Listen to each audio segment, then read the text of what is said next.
not good right now. The sun is washing everything out. Hello, GM. Happy holiday. I hope everyone had one. I'm Happy here with Black Friday, Chris. everybody. Yeah, Black Friday. Thank you for reminding me it's Black Friday. We were supposed to go shopping later today. I think I'm gonna nix that. Although it's not going to be that much better tomorrow either. Yeah, I don't understand people that actually. I mean, like I can't. I mean, there's like one thing you want that's like on sale somewhere. I understand like going to try to get that one thing for like really cheap, but just generally shopping on Black Friday makes no sense to me. Like it's just. I've worked those holidays so many times in retail, and like man, like I've seen people tackle each other. I've seen all sorts of shit Oh my god! working Black Fridays before. Like people like go insane. Like there's just like the mob of people is not worth saving an extra $20 or even $200. You know, like Well, it taps into that shopping instinct that so many people have, like people other than me. They were telling me the town I'm in now. They had I don't know how long ago, but they had it made the news. There was a murder at the Walmart. These three girls got in some fight at the Walmart, and one of them grabbed a knife off the shelf and like sliced her neck open, and she died right there on the spot. And people were videoing it, and they posted it on Facebook and YouTube. It all got taken down, but you could see it happen live. It was at the Walmart here.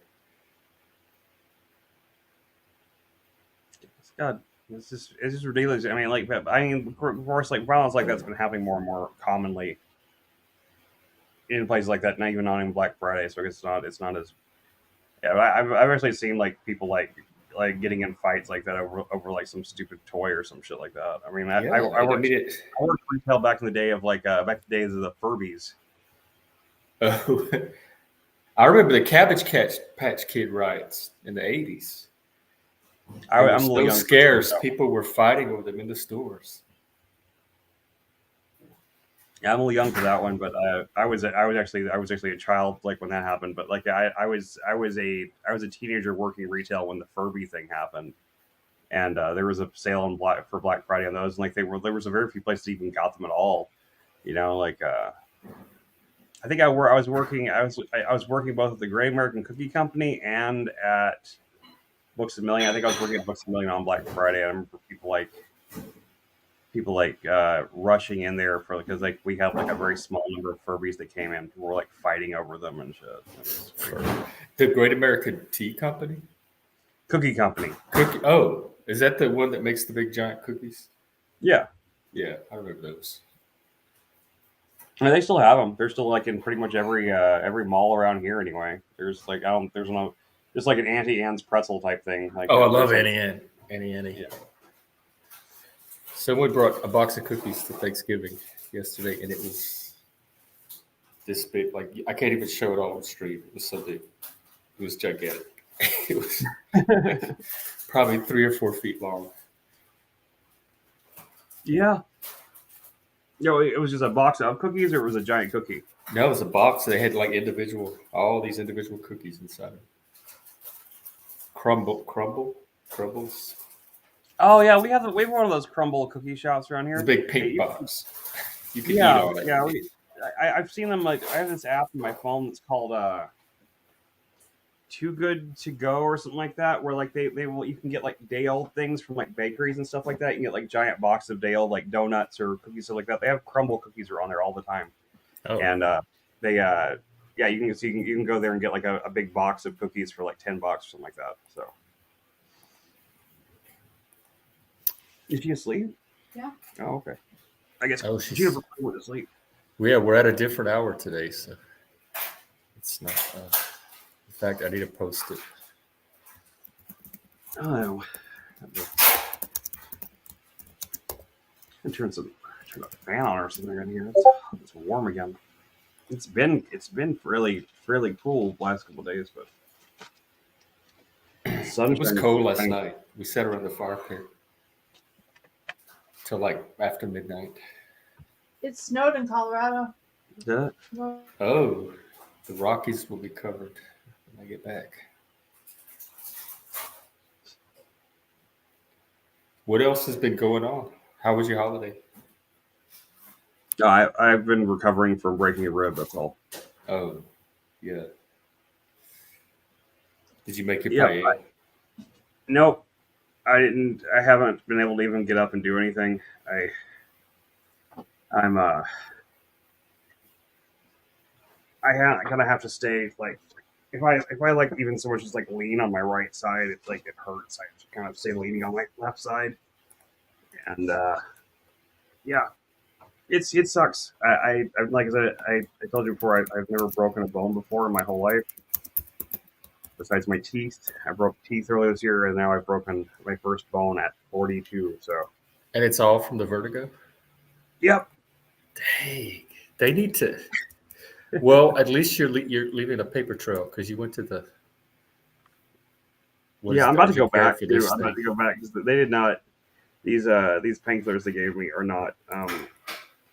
I don't really. I've been trying to sleep. I've been in bed, but like I think the reason I've been in bed for so long is I'm not really sleeping well because I'm just like I keep waking up. It's just I keep thinking I'm gonna wake up and it's not gonna hurt as bad or something, but it just keeps hurting worse. So, but there's still no bruising. It's like it even surprised the ER doctor. Like there's no bruising anywhere where I hit the impact. I don't understand why. Like I bruise from everything. I usually bruise really easily, but for some reason I have no bruising, no marks. I think the ER doctor thought there was going to be anything wrong. Like when they took the X-rays, she looked surprised whenever she looked at the thing, and she was like, "Yeah, it looks like you actually, yeah, you broke your ribs." And I was like, "Oh well, I knew something happened, but How many did you break again? I think I there's small fractures in two, and one was broken. So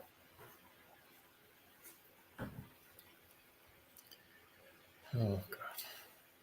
yeah, there's really no way to like there really isn't much way they can do much to do anything about a broken rib though. It's like you're just kind of like. Thankfully, I guess what happens if like you really break it all the way through, where it's actually like snaps in half, or something like that. Like they have to do surgery or something to get the bone out. What do they do? I don't know. I did read where it can affect your heart and your arteries. That's a tough one. I just wondered that. I was thinking about that. I was like shit. Like what happens if you break it hard enough to actually break the bone in two all together? Like do you do you live? Like, what happens? No. What's going on in the world? I see something happen. Something's happening in Ireland. Some protests. The Dutch guy, the right wing Dutch guy, center right, is he? Far right. Won the election, and some bridge burned down in New York. I saw like that they did some sort of weird release of a bunch of the January 6th footage that people were talking about,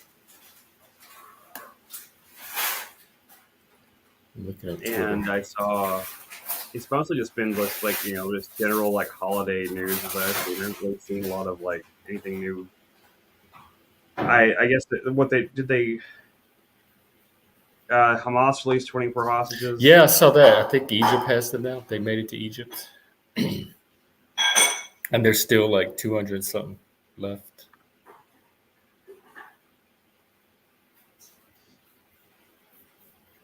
Yeah, I mean, they keep talking about doing a ceasefire, but like, I'm just like, if they're gonna do the ceasefire, they should go ahead and do it because at this point, like, there's not gonna be much left to fire on the ceasefire from.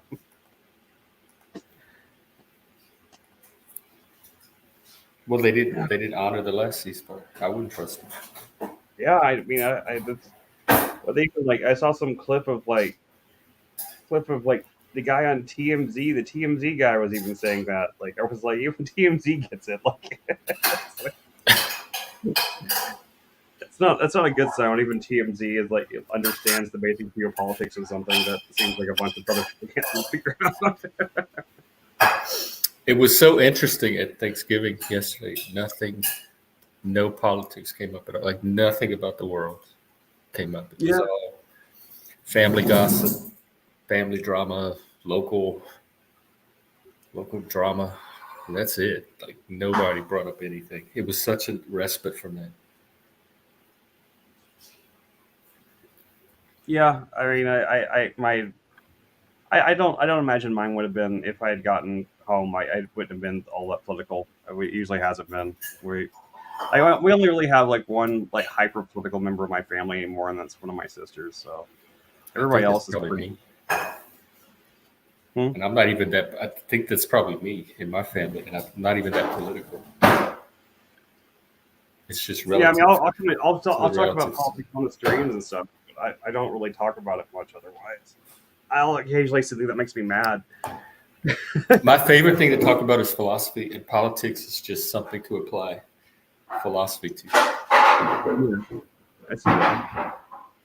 So if there's any philosophers that want to come on and talk, Yeah, definitely. I wish I had more to add to the conversation. I haven't been doing much besides recovering from breaking this rib and well, trying good.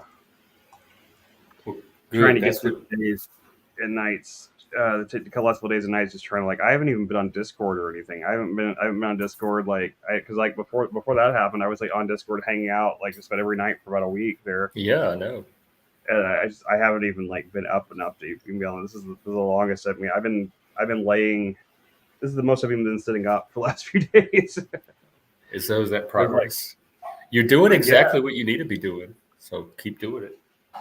I just like right here, just like it still feels like there's like a knife in my Oh ribs. my god! You're going in tomorrow?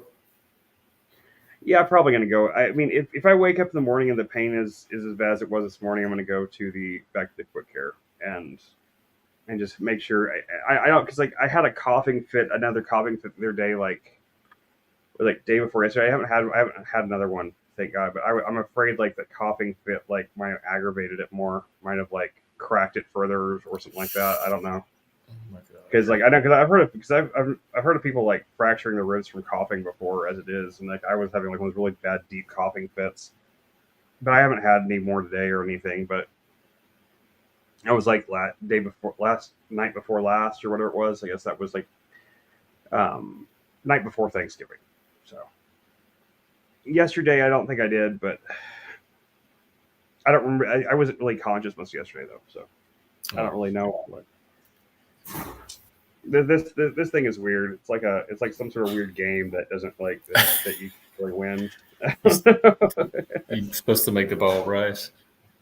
Yeah, it's like you really keep it in between these two arrows here. So these two arrows, you're supposed to keep the little thing in between the arrows, like until this thing rises up. It's just like I don't know, it reminds me of like one of those games I grew up with whenever like those games like where you have to get like the balls in the hole or something like that. It reminds me of something like that. It reminds me of Oh, weird. the little silver ball, the little BBs. Yeah, it reminds me of something like that. It's like one of those like weird games they give you to like to entertain you in a car ride or something like that. Yeah. It's not very entertaining or very I don't know. Let's see. There's got to be some kind of videos or something out there that must have happened here less that we could react to or something. Oh, let me check YouTube. I haven't been on YouTube. That's one thing I haven't been on. I haven't was away either. from my laptop for a whole like 24 hours. I had the all I had running was I had just like a stream of like the MST3K Turkey Day Marathon running like I was just sleeping. Oh, I do that. I put that stuff on a lot when I'm sleeping. Let me see here. looks like the same actors, same players. Talcott, Close Date, Jesse, Ian. I still think we should try to get Wokel on the show. Yeah, no, dude. So do I. I just it's in the holidays. I haven't. Oh yeah, after next week. But I'm working on a few things too. When I get back. Yeah. Nope, same thing. Paul was on it, Sitchin Adam. Machine Lies did his stream. Well, it is the holidays. It's probably good that not too much has gone on. Yeah, I mean it's To good that talk people about. are actually like spending time with their families, stuff like that. I'm down with that.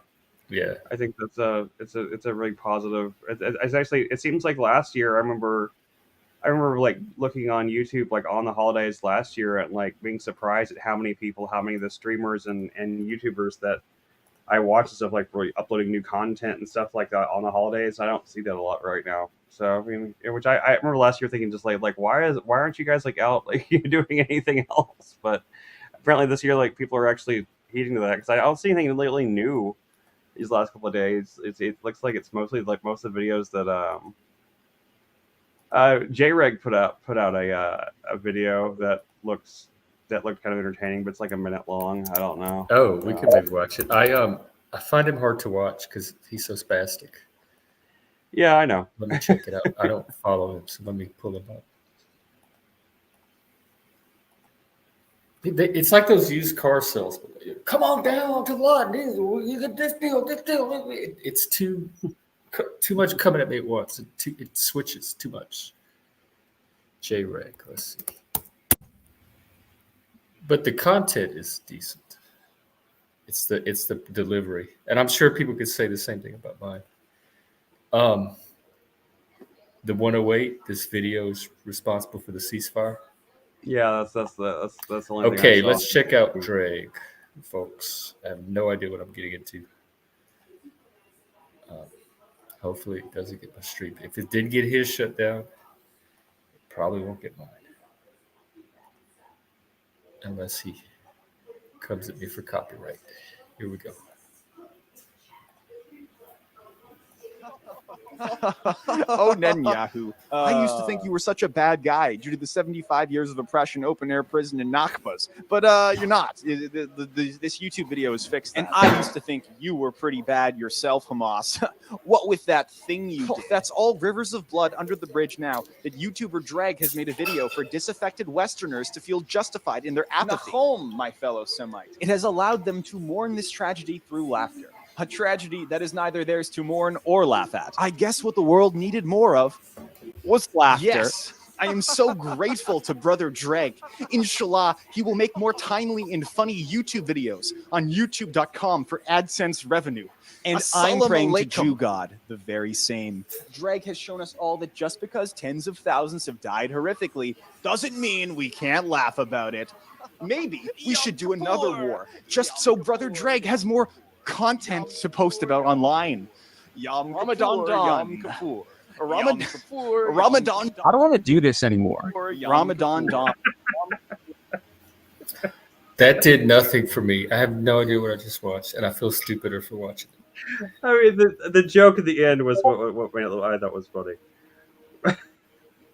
Where does he stand on Israel? I think he's kind of black pilled on it from what I've gathered.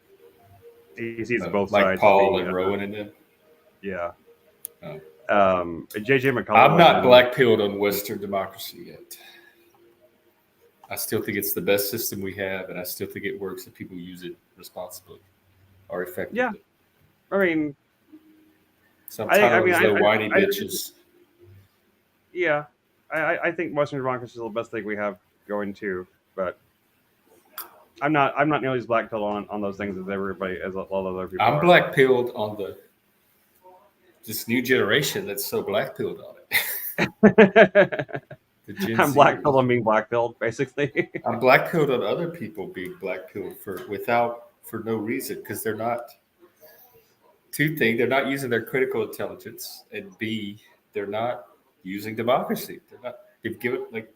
It only works as long as you don't give up on it. If you give up on it, then we're going to shift to some pre-democratic, primitive system of authoritarianism or barbarism.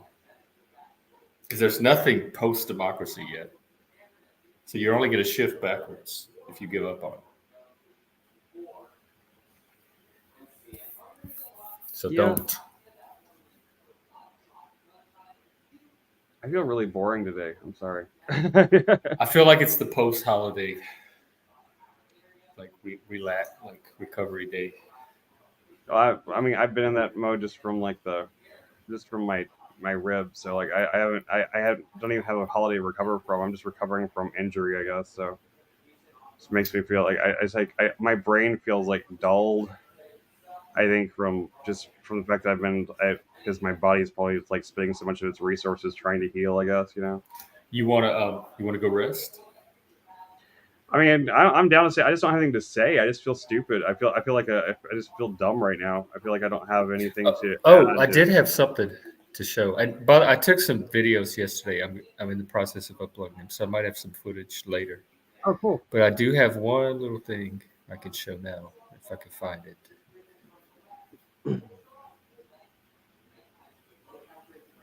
Apparently, they're having the attack of the wild animals here. Coyotes, alligators, and wild boars are roaming the neighborhoods, like in the city.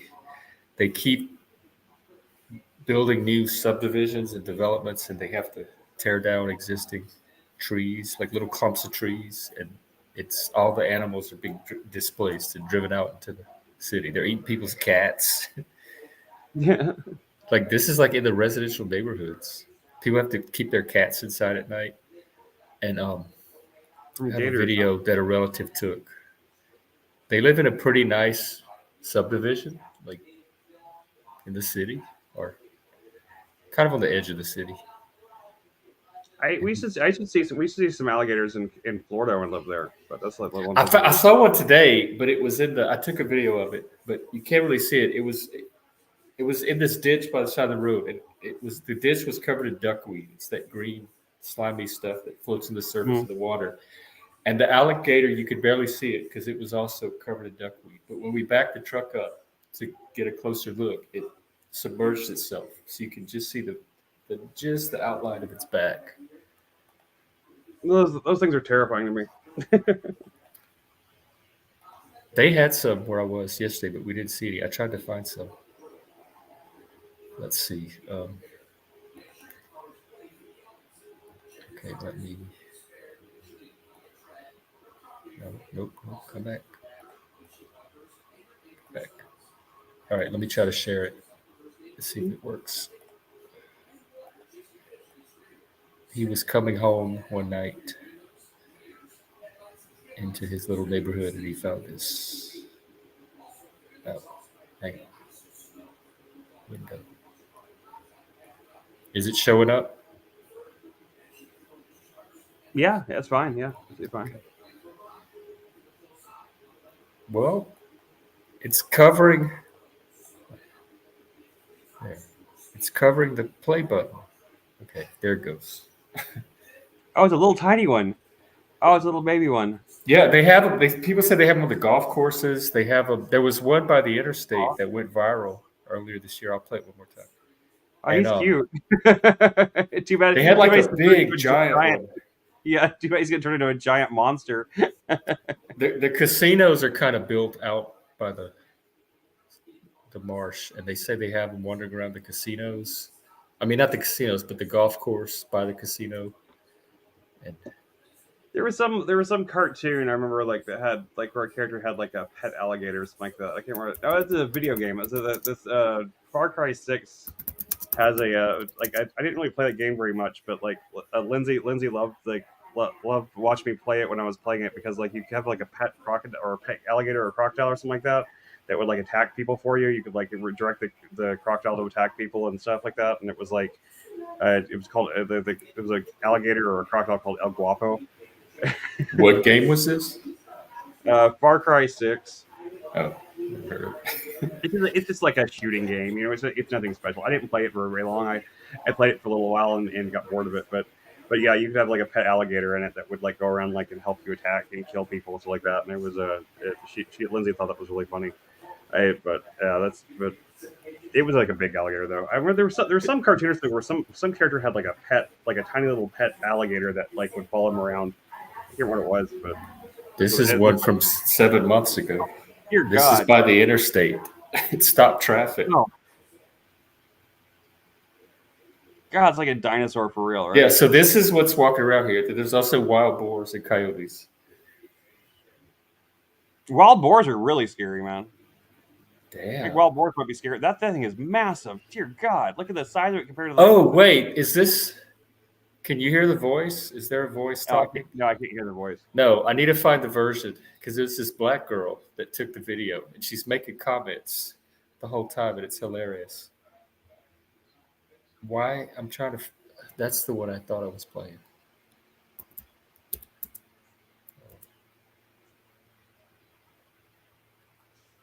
I guess that's all the one. That's all I can find. They took her commentary out. Well, maybe I'll try to find it later and show it another Yeah, day. that's fine. Yeah. So that's what's going on down here. And wild boars and alligators. That's sounds. coyotes eat people's cats. And people I- killing each other at the coyotes- Walmart. Coyotes are out here in Dallas too, man. Like it's like I saw one. It's been a couple of years now since I saw this, but I was stuck in traffic on the freaking interstate one day, and like I saw like two coyotes like fighting over like a dead rabbit or something like that right off the side, just like right off the side of this long line of traffic, and there's these two coyotes fighting over some kind of dead thing on the side of the road over there, just like like they're everywhere. Like they're down there. There's coyotes. You can hear them howling out down where my parents live. They're all over the place. These wild dogs. Dang. Yeah, they're common, real common around these parts. But we don't have wild boars, thankfully. Wild boars are terrifying. I saw one once, like driving through like the boonies of Arkansas once. I saw one like off the side of the road, and like, man, like those things are. I don't even think it was that big of one, but man, like they looked terrifying. That one was razorbacks, My friend, they woke up they were tearing up their front yard, so they put like a little fence, some chicken wire or something to try to capture them. And they woke up the next day, and there were 5 of them in that pen. But they said the pen was only about waist high, and one of them stood next to it, and the other ones would get on its back and jump over the fence, and they take turns jumping off that, and then that one jumped over by himself when they were done, and they all escaped. They're smart too. And I've always heard pigs were smart. Like pigs were some of the most intelligent animals. Yeah, I had a friend who, like, I had a friend who, like, there was I saw a YouTube thing about that not too long ago, because it's kind of a scam that like pet sellers, will sell people like this idea of a potbelly pig, like a little teacup pig, and like what they don't tell people is that there's no such thing as a pigs that stay small. They all get to big full pig size. They're just baby pigs, and so people like get sold like this concept of a teacup pig. Think it's gonna be like this little tiny thing, like it's gonna be like a little like purse dog type thing, and then it turns into a full size fucking pig, and they don't know what to do with it anymore because they get massive. They get like this big, They get turned like these big. Smelly, they're like, huge. The neighbors used to raise them growing up, and they were huge. But they're really sweet. I mean, they're really sweet, nice animals. They're messy and they stink. That's what I remember about them. They can be, but they can't. Like, I had a friend who had one that was kind of ugly and kind of like it didn't, but it wasn't smelly. And it go out. He was indoors. These were kept in the pig pen outside. This was indoor outdoor. Like he would go. He had like a doggy door type thing. They had like a doggy door thing in their back door, and it would go out in the yard and like do its business, and had a little pool out there. It would like kind of like wash itself in. And it would shake itself off and come back in and just be like, and like they dried off really quickly, so it didn't make much of a mess. And it was a good little pig. I mean, I say little, he was huge, but but they loved him. His name was Pork Chop. My friend had a little. The house was like Dr. Doolittle. They had every animal you could imagine, and you'd go in their bathroom to use the bathroom, and there's a pig that they kept in the bathroom that you'd have to step around to try to pee. They had birds, snakes, turtles. I don't know how many cats, dogs. The only thing they didn't have is a monkey. Every room you walk in, they had like 4 or 5 animals in it. I've never met anyone with a monkey, but I did actually. One day we were in Walmart. There was a guy that had like a macaw type monkey that was dressed like in like baby clothes. And it was this old guy, and he was carrying it like a baby like this, and just like what? And we were just like, we couldn't even like. It was like one of those things like you do a double take. You're like, I just see that? And then I don't know. We didn't dare like go at like the guy looked really like weird and like reclusive about it, so we didn't like go and try to talk to him. But remember seeing that monkey, that girl with the monkey in the Walmart that one time? Yeah. And dressed in like the baby clothes and stuff. Look who's here! Happy Thanksgiving, Just woke Juniper.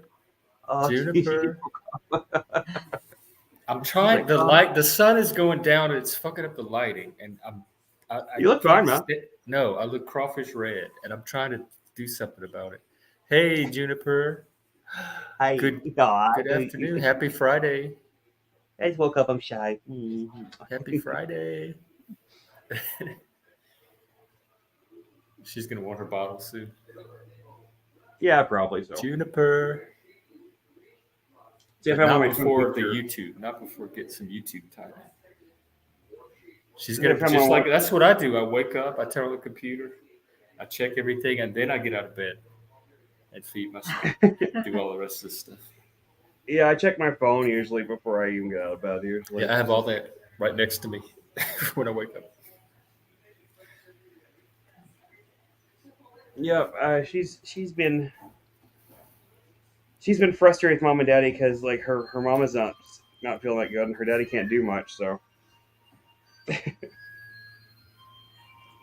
Being frustrated, huh? She wants to play and stuff, and there's not. And daddy can't play very much, and Mama's been nauseous for some reason. So Oh, so y'all are all not doing well.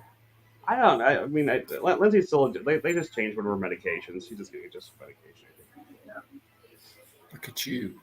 There's no people here today, Juniper. Yeah, there's nobody It's around. just us. Just us. This is just basically a Zoom call. Hopefully they're enjoying their holiday. Ooh. Hopefully they're still enjoying their holiday, or they're out shopping. Yeah, I hope people are actually out, doing. Let me see if there's anything going on tonight. In the streamverse tonight. It was our movie night, but we could probably pick that up next week. I'll be back.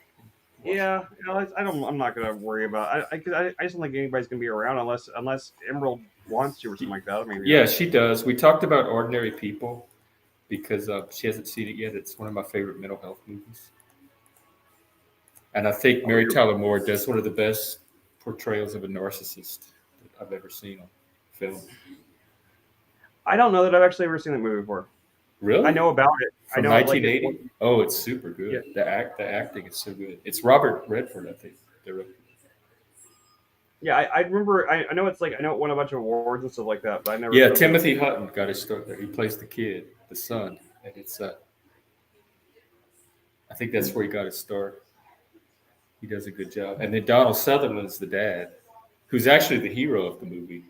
It's about the tensions between the mom and the son, because they just had like a family tragedy, and the son has PTSD from it, and the mom can't cope with the son's reaction to the tragedy.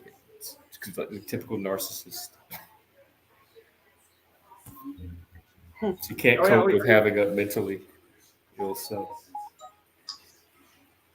So it's all like it's a very subtle movie, but it's all family drama. Those are the three main characters, and they do such a good job.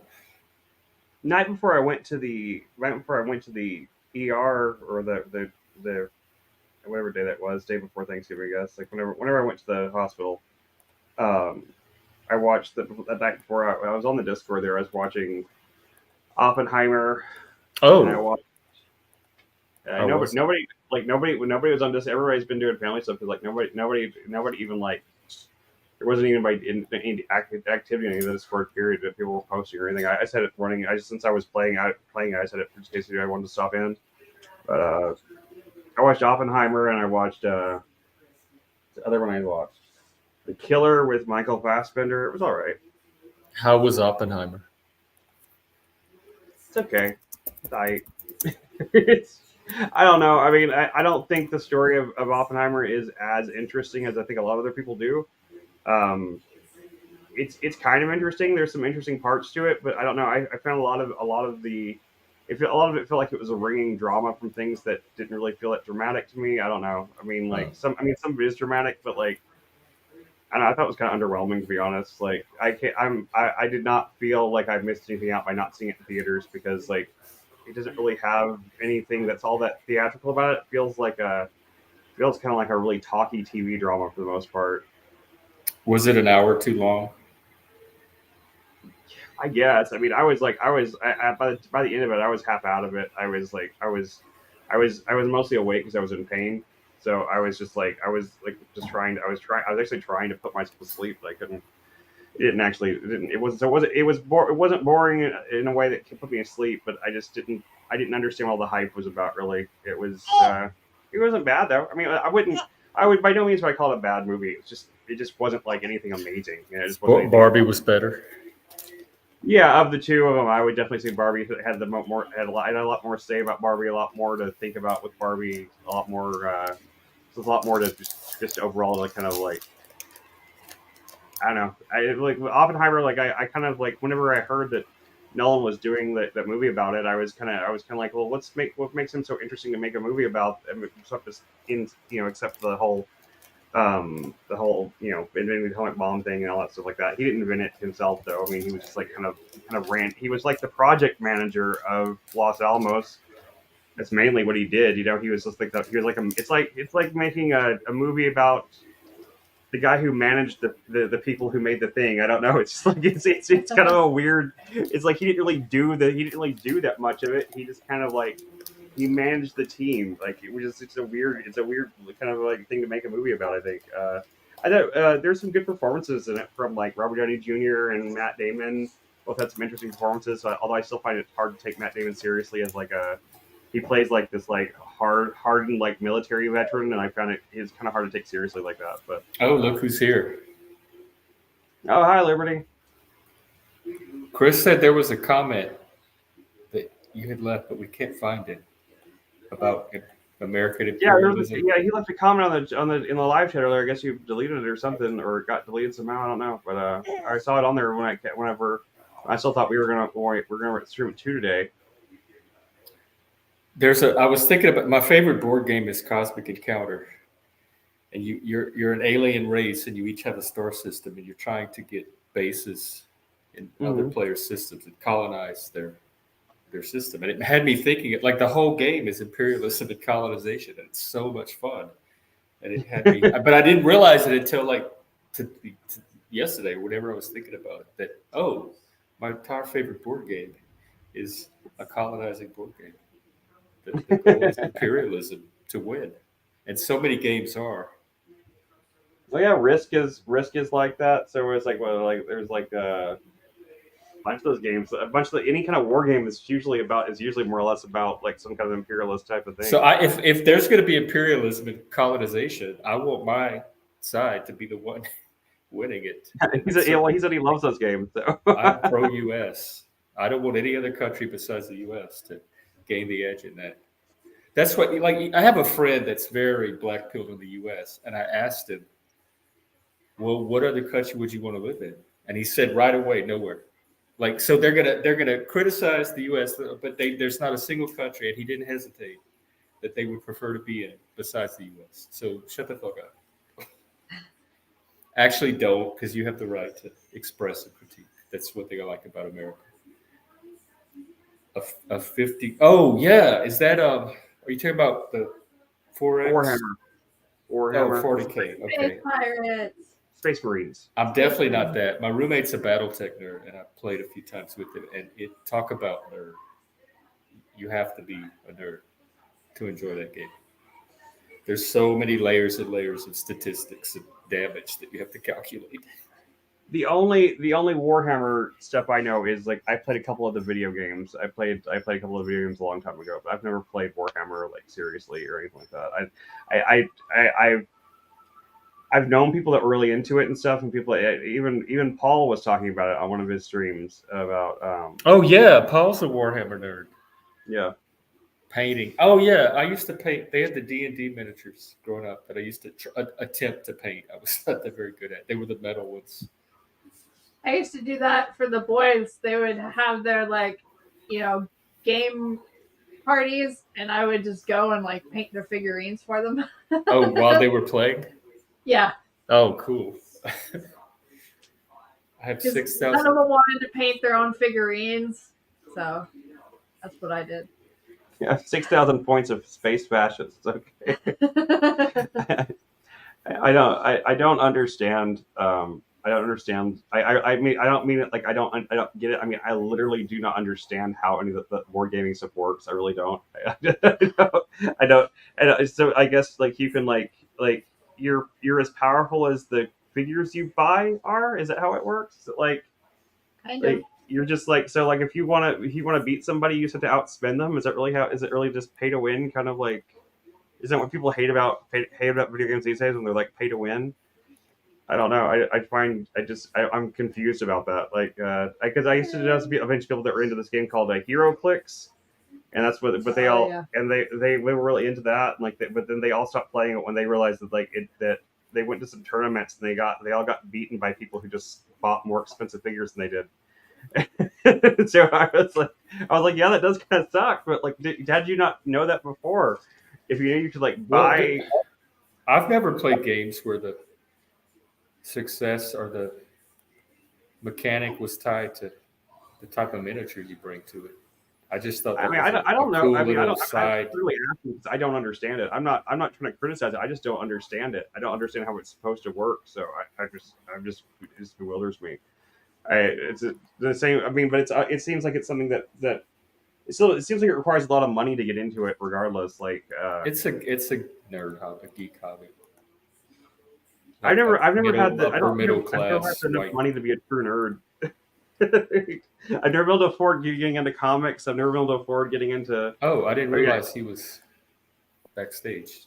Oh, welcome. Happy Hello. Black Friday. Can you hear me? Yeah. Yeah. Okay, This good. must be your favorite holiday. Oh, Black Friday. Right.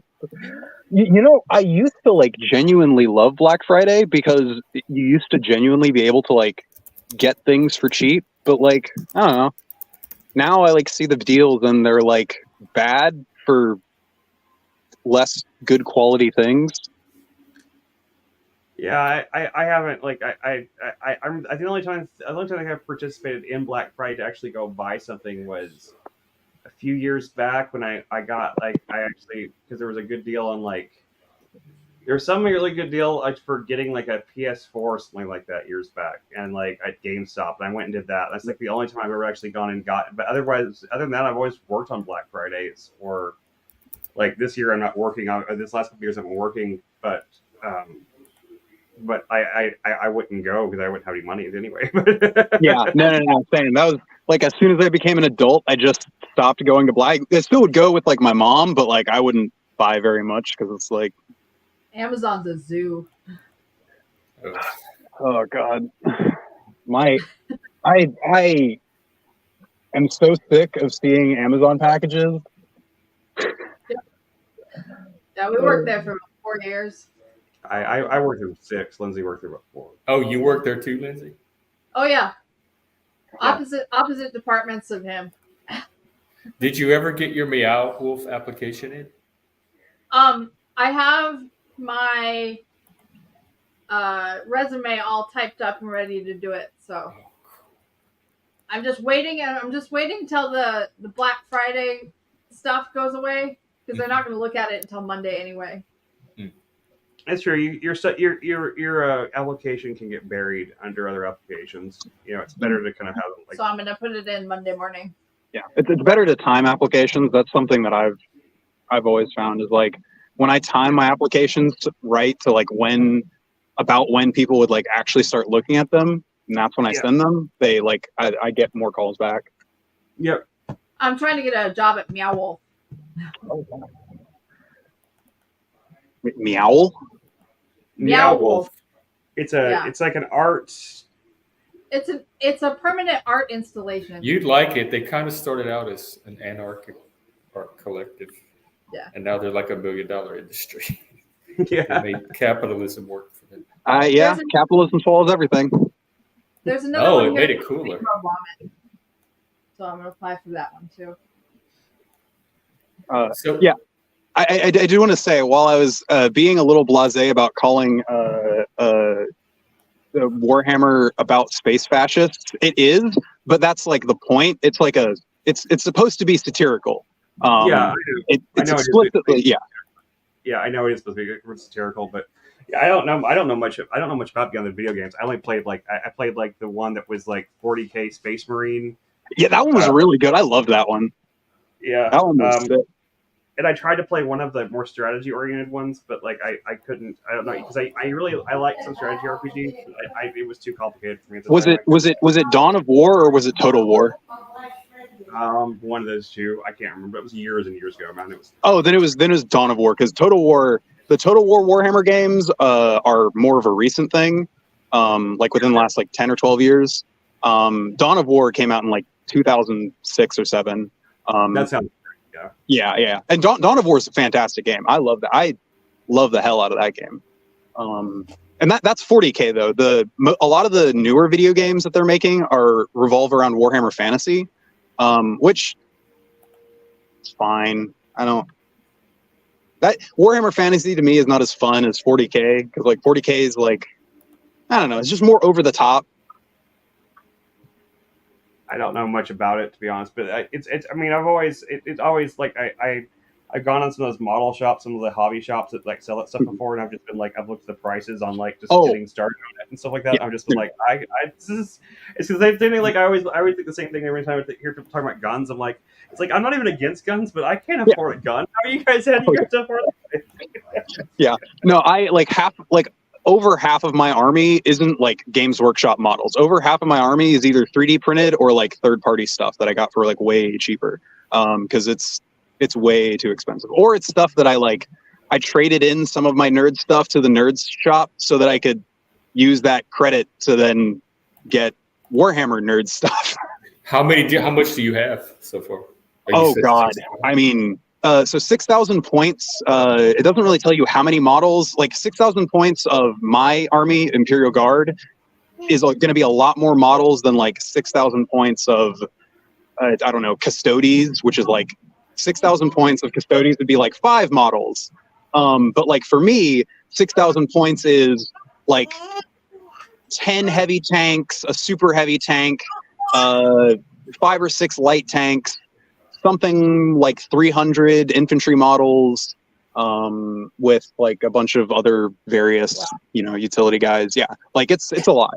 But like mine are just like, my army is just a bunch of regular dudes with armed with t-shirts and flashlights, and they have to go up against man-eating giant bugs and demons. And super juiced humans, and I like the idea. I don't know. It's an interesting army lore wise. I like it. Even if they are everyone's the bad guys. Actually, especially the communists. The communists in Warhammer 40K are like really bad. Super That communist. sounds like a based game. Yeah, the Tau, they're supposed to be like influenced by like JRPGs and like Gundam and stuff, but they're also like very collectivist and stuff, but then they enforce that collectivism via like explicit brainwashing. Yeah, it's evil shit.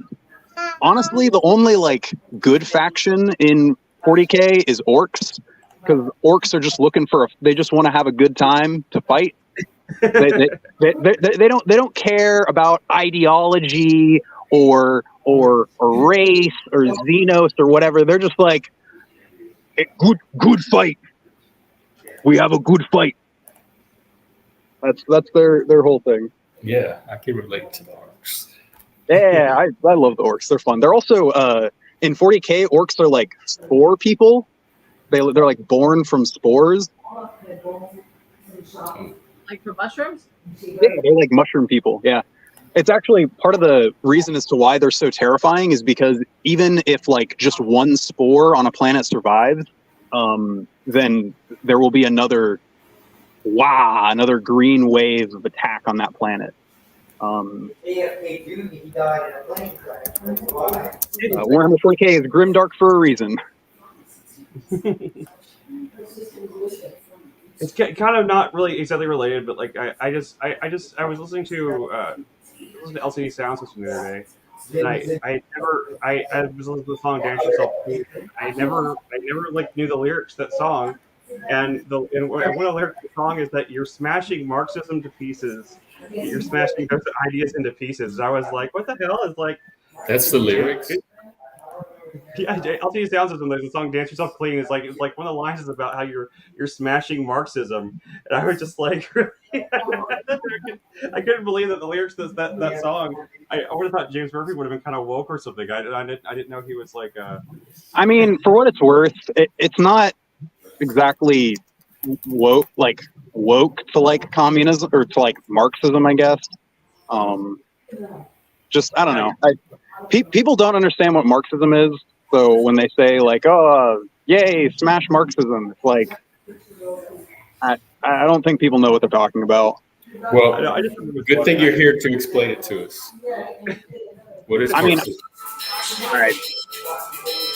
Oh, hang on. There's noise going off here. I'm gonna go on mute. Okay. I mean, I don't know. I did actually want to talk, I guess, a little bit about the U.S. imperialism stuff, which more in like a broad sense, not in like a I need you to agree with me, but more like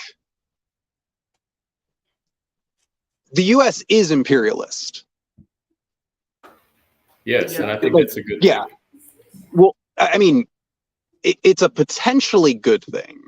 Because for instance, right, like Rome was an empire at some point, and there were good parts of that empire. You know, like we can all agree that like Rome, there were good parts of that empire, but like also they built that empire by like, you know, butchering thousands and thousands and thousands of people.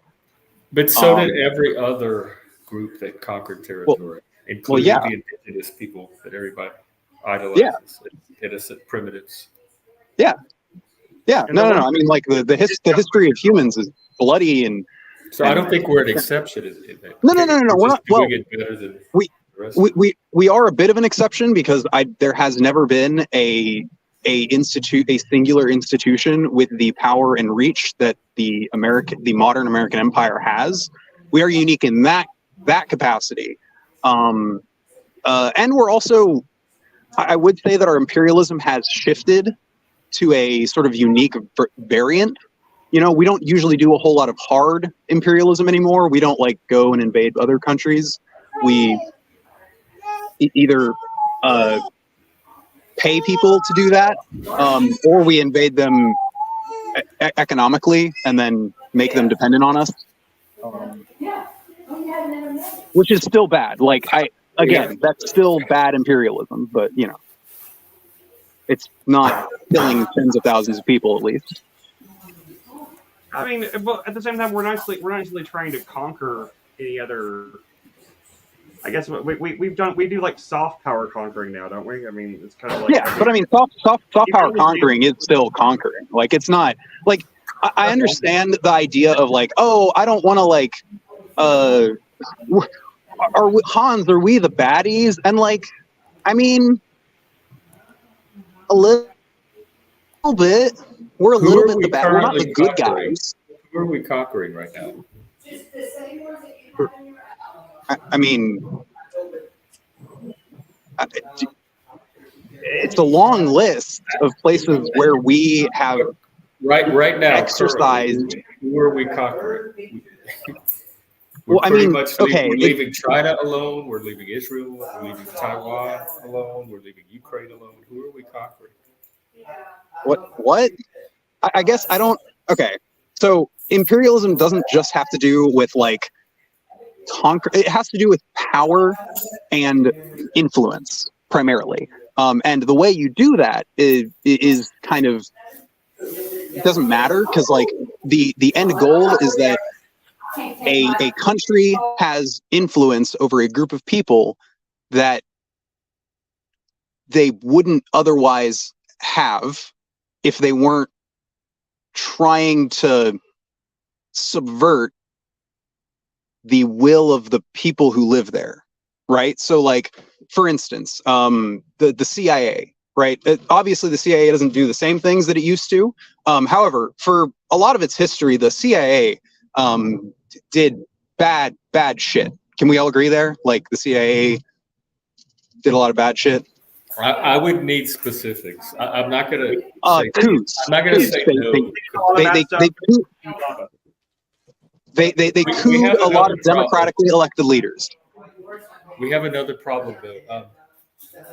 A horde of house guests just descended. My mom's having something tonight, apparently, and it's getting very, very loud in here. So I don't know if I'm gonna be able to continue to stream. Like, Yeah, I can't really hear you. Yeah, no, I can't hear you much with either. all the commotions going on. I don't really have. That's fair. Place I can stream right now. We can save this conversation for another time. I do just like, yeah, I want to have this with you because like I do think like. And I want to know what Marxism is too. So at least those two things. Damn. Hang on. Who places? keep talking a little bit, and I'll try to jump in. Okay. Yeah. But yeah, so U.S. imperialism is not great. The CIA has overthrown a lot of democratically elected leaders in order to install more U.S.-friendly, usually dictators, in their place, which has devastated a lot of countries because they went from having a democratically elected leader to a dictator. Usually that doesn't have good consequences. We don't do that as much now, you know, which is good. It's probably good, but it doesn't mean that we don't. Most of the times that we did it. Yeah, I agree. I mean, I think the CIA certainly was off its rocker for a while, trying to do everything from mind control to like, you know. Yeah, no, I do agree that like the CIA now is very much a different beast than the CIA like 30 years ago. I mean, as far as we know. Well, I don't know if they're not doing those things. That's true. We do know that they did do bad things, though, and so they could still be doing bad things. But you know, we do at least know that we're probably not doing the disastrous things that the CIA did in the 80s because they were disastrous. But like, you know, I don't know. We're not. America's not exactly known for learning from its own lessons. So you know, I think we do. I don't think we're the same America that we were. Oh no, we are. We're definitely like different, but like I don't know. I mean, the thing is, if the CIA ever got better at being the CIA, then we wouldn't know about it. So yeah, I mean, yeah, actually, it's one of the interesting things. Like people will talk about how like, the FBI is like America's KGB, and it's like, not really. The CIA is our KGB. Like, yeah, even though they're not supposed to operate on U.S. soil, but they do, don't they? Yeah, they do. They do all the fucking time. That's what you get when you grant like a group of people near unilateral power. My quick initial thought is if you weigh it in the balance of all the good that America has done, and it still bothers you that much, then find a country that's not doing it that you feel more comfortable with. And I'm mainly responding to some of the comments.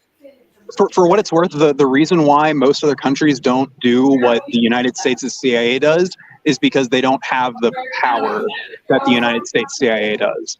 Now, I do believe with power comes responsibility. And I would like to see us use it wisely and responsibly. That's why I criticize the American empire, because I think that we could utilize our power for much better good than we currently are. That I would agree with that too. Yeah, I do agree that like it is kind of a pie in the sky to think that we should just abolish the U.S. empire today and that everything will work out hunky-dory, because there are other competing empires in the world today who are in many ways worse. Cough, cough, China. Yeah. there's no doubt about it. That sure that if the U.S. like just suddenly just like shut everything down and like just shut down everybody, we're going to go fully like we're going to get rid of all of our bases. China would be so happy to fill that void, and that would be so bad for sides. I mean, like, there's a reason that the imperialism we've done exists. Like, it's almost impossible not to do imperialism at a certain point. If the country gets to a certain size, if you have a really tiny country, maybe, if we have a really tiny country that doesn't have like that kind of like thing kind of go like kind of slip under the radar kind of thing. Maybe like some of these tiny little kingdom type things, like over in like the around Russia and stuff like that. Where people don't even really know you're there. But beyond that, I mean, like if you're a country the size of the U.S., like how can you exist without doing stuff, without getting destroyed? And I mean, like. Oh, go ahead. No. You go ahead. No. I had a different question. So. Oh, okay. I was just gonna say, like the things that the United States does are more bad because of like what we are using them for, rather than them in and of themselves. Our imperialist influence could be used to do good things. It has been used to do good things. We have put pressure on places like fucking Saudi Arabia to be slightly less misogynistic. Yeah. It doesn't work all the time. Like with Saudi Arabia, they're still a fucking awful place. But like we have made strides, and we can continue to do so, but only so far as we can only make those strides as long as America is run by people who want to do good things and not bad things. But when America is run by people who are like, really xenophobic, really hateful and stuff like that, like we're going to have another Iran-Contra. We're going to start funding more genocides. And with great power comes great responsibility. And it's just one of those things that we always have to be critical that we're using that power responsibly, because we have done a really bad shit over the years. And, we just need to be able to hold ourselves to account.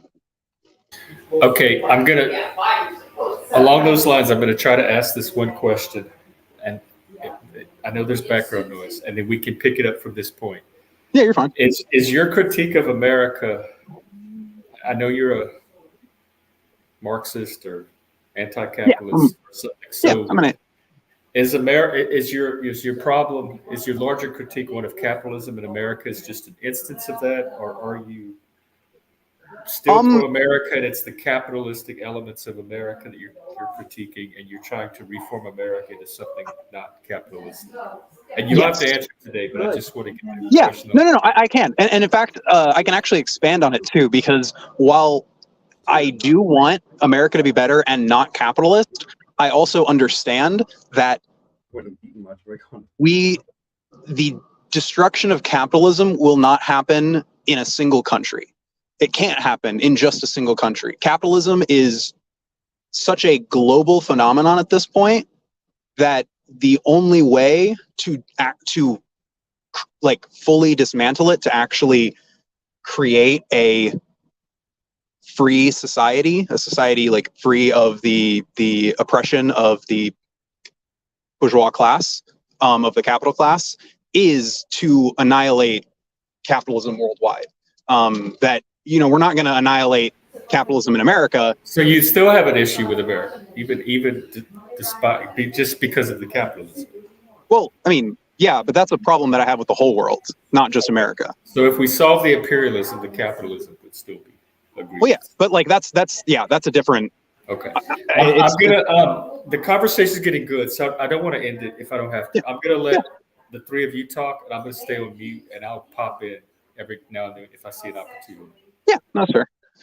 But I want to jump in because you're talking about, what you're talking about, communism and stuff, and I'm not offended, and like, I generally lean towards capitalism as far as like from an anarcho-capitalist view. Like if I had to say this is my political position, I would say, voluntarism is more or less what I would say is the standard. Now, having said that, I recognize that people don't really operate that way very often in history. So, I'm saying there's a difference between the standard and the standard in practice, and that seems to be the problem with communism. Like you wouldn't look at China or Cambodia as like a shining example of like what you would like to see, but the reality is like if you want communism to come in fruition, it's going to be just as violent and bad as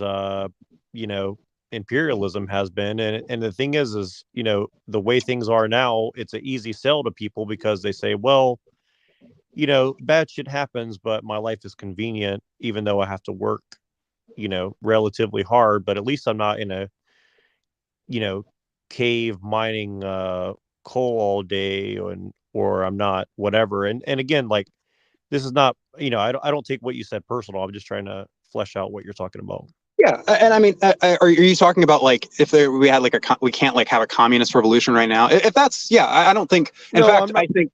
Oh, just saying like the inevitable outcome of that is death and destruction and. Oh yeah. No, right now, if we were to have a revolution in America today, it like the fascists would win.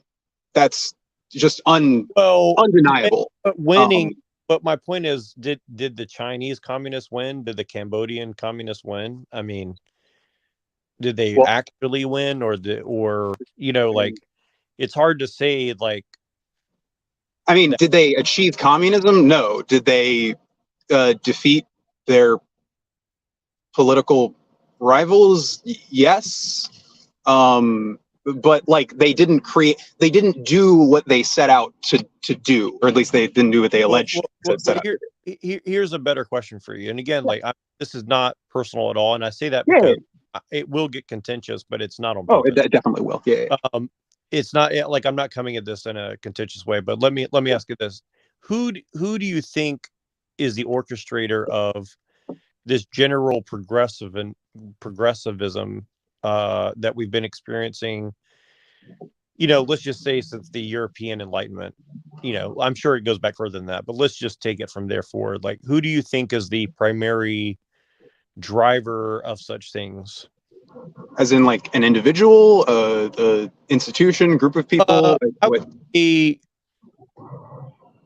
Ideologically, what group of people's ideology do you think is the primary mover of this progression going forward?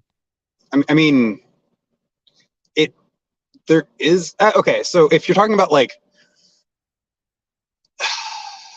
I guess we'll have to narrow down, I guess, exactly what you're talking about. Are you specifically talking about like just broadly Enlightenment ideals? So like we're talking like founding fathers. We're talking like fucking French philosophers during the Enlightenment. We're talking up until like modern progressives. Is that like what you're talking about? That like sort of line? Well, yes, but also like even Marx, was kind of tied to the same people who were kind of pushing the same agenda. Do you know what I mean? Like, what do you mean? Are you talking about Engels? About Engels as a factory owner and sponsored Marx? Well, this is like sugar daddy. He was like that is true.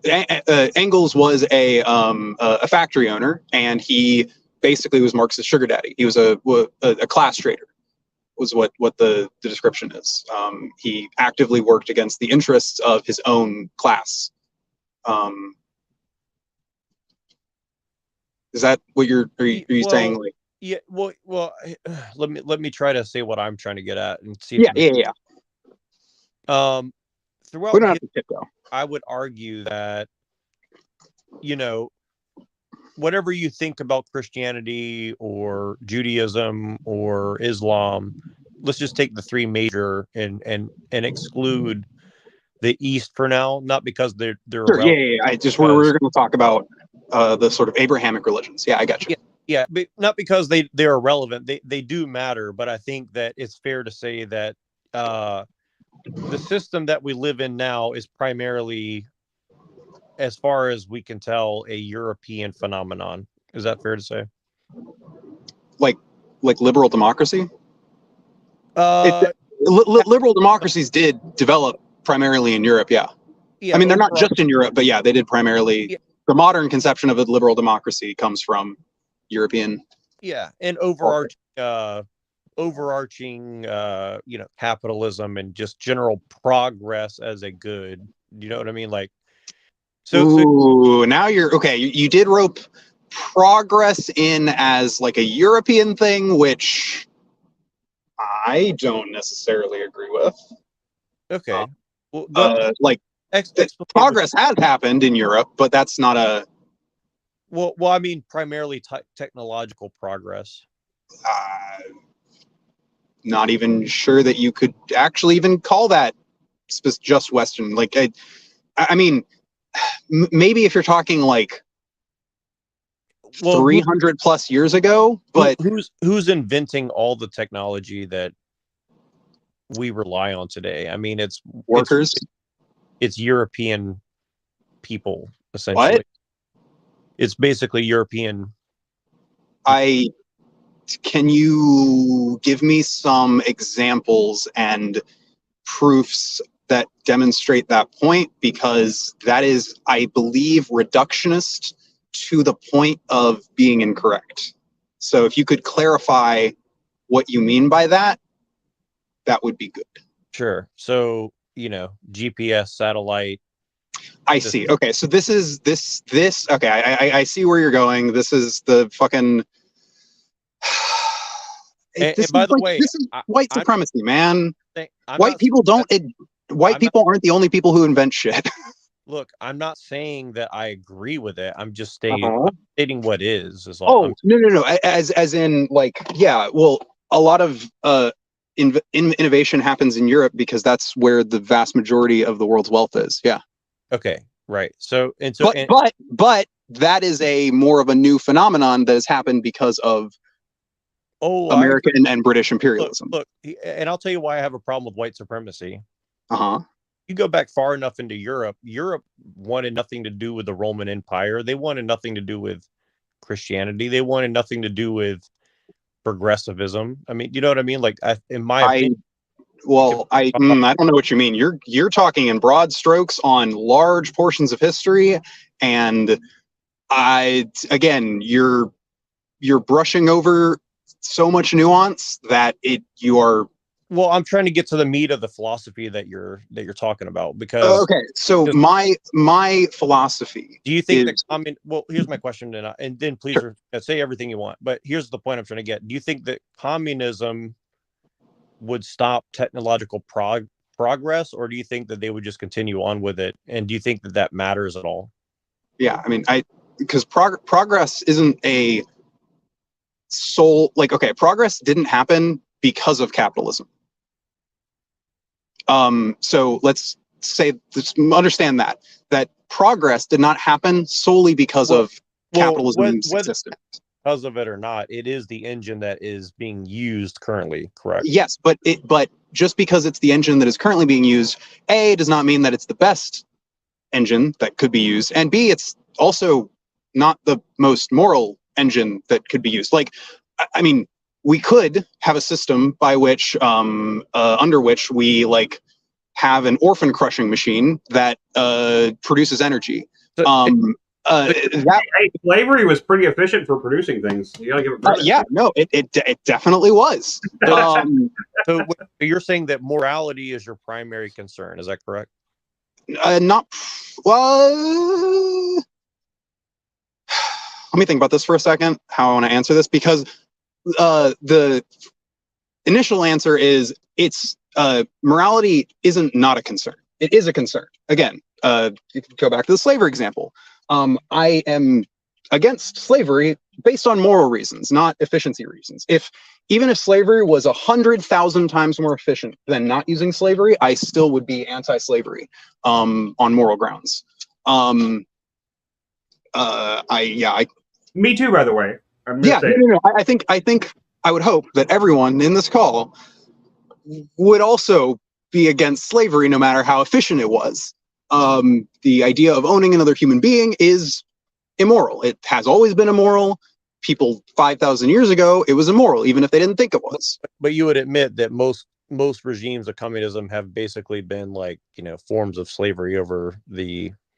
I mean, if you're gonna try and get me to defend attempts at forming communism in the United States ever, like I'm gonna tell you that like I'm not a statist. First off, like all these fucking communist quote unquote states are like they're antithetical. I get it. No, and to be clear, I think you can make a strong argument that the other side of the coin, capitalists and all this is basically slavery, but they just make it a gilded cage rather than a, Yeah, I will say I'm not a fan of, like, I know that there's a lot of people, especially on the left, who talk about wage slavery, and it's a good talking point.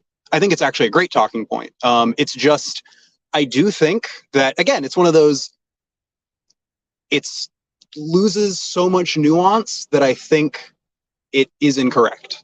I think that I have, I have referred to things like wage slavery in a very like general sense, but if I were to be talking like very specifically, wage slavery isn't, it's not slavery. We don't have slavery. Money here. in and of itself isn't necessarily antithetical to communism. I mean, there is always be some form of exchange, whatever. Yes, I would.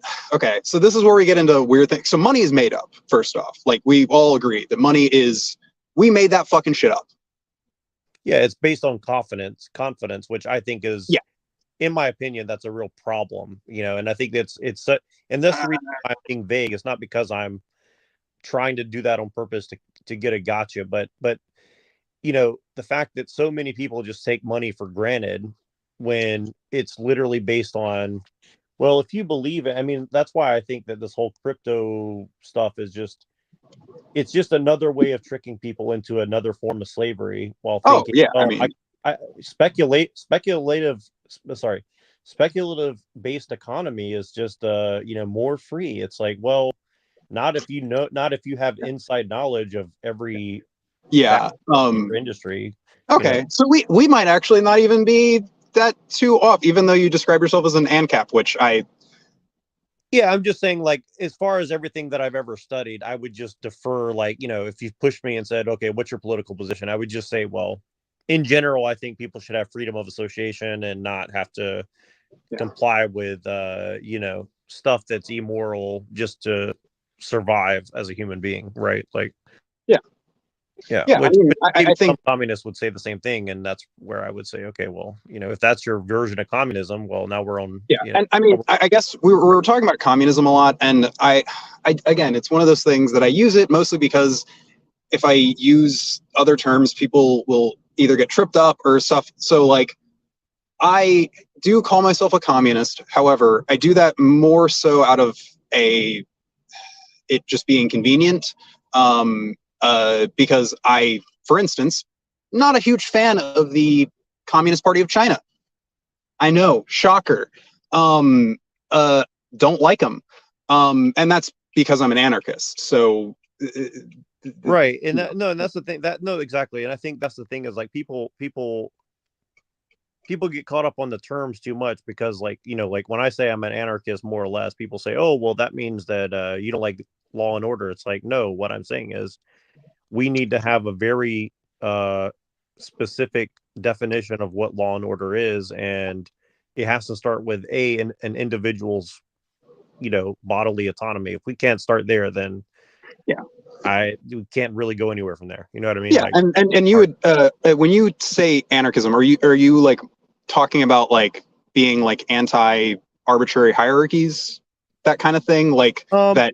Not that hierarchies are all inherently bad. Obviously, there are some hierarchies that are justified, but like the idea that, like, for instance, an extreme example would be like a caste system, right? A like enforced caste system would be a arbitrary hierarchy that just basically hurts people and doesn't provide any good utility, right? Yeah, I mean, I never really think of it in those terms, but it sounds relatively accurate as to how I would view things. Yeah, honestly, it probably just has to do with like the different kinds of, I guess, I don't know if you consume like theory or whatever, but like I've noticed that like, at least when it comes to like other, I guess, politically similar anarchists, our language usually differs slightly, usually because of like different books we've fucking read. Like again, I'm a Marxist, so like a lot of my reading comes from communists. You know, it's, Well, you know. just real quick, I ask you one quick question. Have you heard of Gramsci before? Gramsci. Oh God, yes. I'm trying to. God. I would say look into him just because I've noticed that a lot of right wing people are invoking his philosophy, and yeah, I find that very. I tend to not kind of ignore when people on the right try and recommend philosophy because. Well, no, they don't say that they are, but I've heard other people say, "Oh, this is the philosophy they're employing," and then I go and look at it, and it's like exactly what they're employing. So you have like paleo conservative. Oh God! I don't even like using that fucking dog whistle. Like paleo conservatives are just neo-Nazis. All right, like I've never met someone who called themselves a paleo conservative who wasn't some form of like anti-Semitic fascist. They're all that. Well, like, I have stuff to say. Yeah, I've never really heard anybody call themselves that seriously in the first place. So. I have stuff to say. Hang on. Yes, there are. Andrew Wilson is a paleocon, and he's not an anti-Semitic Nazi fascist. Oh, okay. Sorry, he's just a regular fascist. My apologies. No, I don't think he's a fascist, but he's not what you just described. Yeah, I would agree that he's not. He acts like a fascist. Although they do call him Big Papa fascist, but I think that's more irony. Oh, are we? Yeah, and I just bring that up because, like, you know, Andrew Wilson's a good example of someone who says, well, you know, conservatives should go back into the institutions and get institutional power and go from there, which is what Gramsci, an Italian communist, said. And again, like this is not like an accusation of, and I'm sure that, you know, someone will try to take this and say, oh, he's calling you a communist. It's like, no, what I'm saying is people can take philosophy and apply it in different ways from different things to kind of like you know, amalgamate things into a different ways to get to a different goal, right? Yeah, and often that can lead to the opposite of what the supposed intended results were supposedly at the beginning, right? Like, yeah. If you're gonna, if you're like talking about how like you know, especially communist movements will like, oh, they'll start and they'll be so idealistic and good, and then like it turns out they just created a new kind of fucking horror show for the people in that country. Yeah, like that happens. Yeah, exactly. And I think you can make strong arguments that both the fascists and the capitalists, and on the other end, the communists have done you know, evil, and I would say, you know, relatively equal if you look at it from a. Though it's also important to note, not all the people who we call communists were communists. For instance, people talk about the USSR, and you know, if you talk about like basically the earliest forms of the revolution, there were communists who actually did have power. Arguably, Lenin was a communist. Everyone after Lenin was not a communist. Stalin was a fucking fascist through and through. He's a fascist painted red. Ideologically, he was very similar to the other fascists in Europe. Much more so than like a communist. So there is also that to note. Like, you know, not all of those communists were communists. And then some of them were. I know, like, there's Cuba and Vietnam. Those were like actual communist movements. What about Trotsky? Sorry, that's what I was trying to. Yeah, Trotsky's an actual communist too, or at least more so than someone like Stalin. Yeah, that makes sense. I'm not. Yeah. I wouldn't. I wouldn't consider myself a Trotskyist, though. I do subscribe to Trotsky's idea of permanent revolution. So let me get to the meat of my matter, because just in case Jeff does want this, and I don't know where we can end, and but let me get to the crux of what I'm trying to get at. Not because I have a lot more to say on this subject, but just to give you like kind of my thinking of how I see the problem with capitalism and religion in general and all this, um,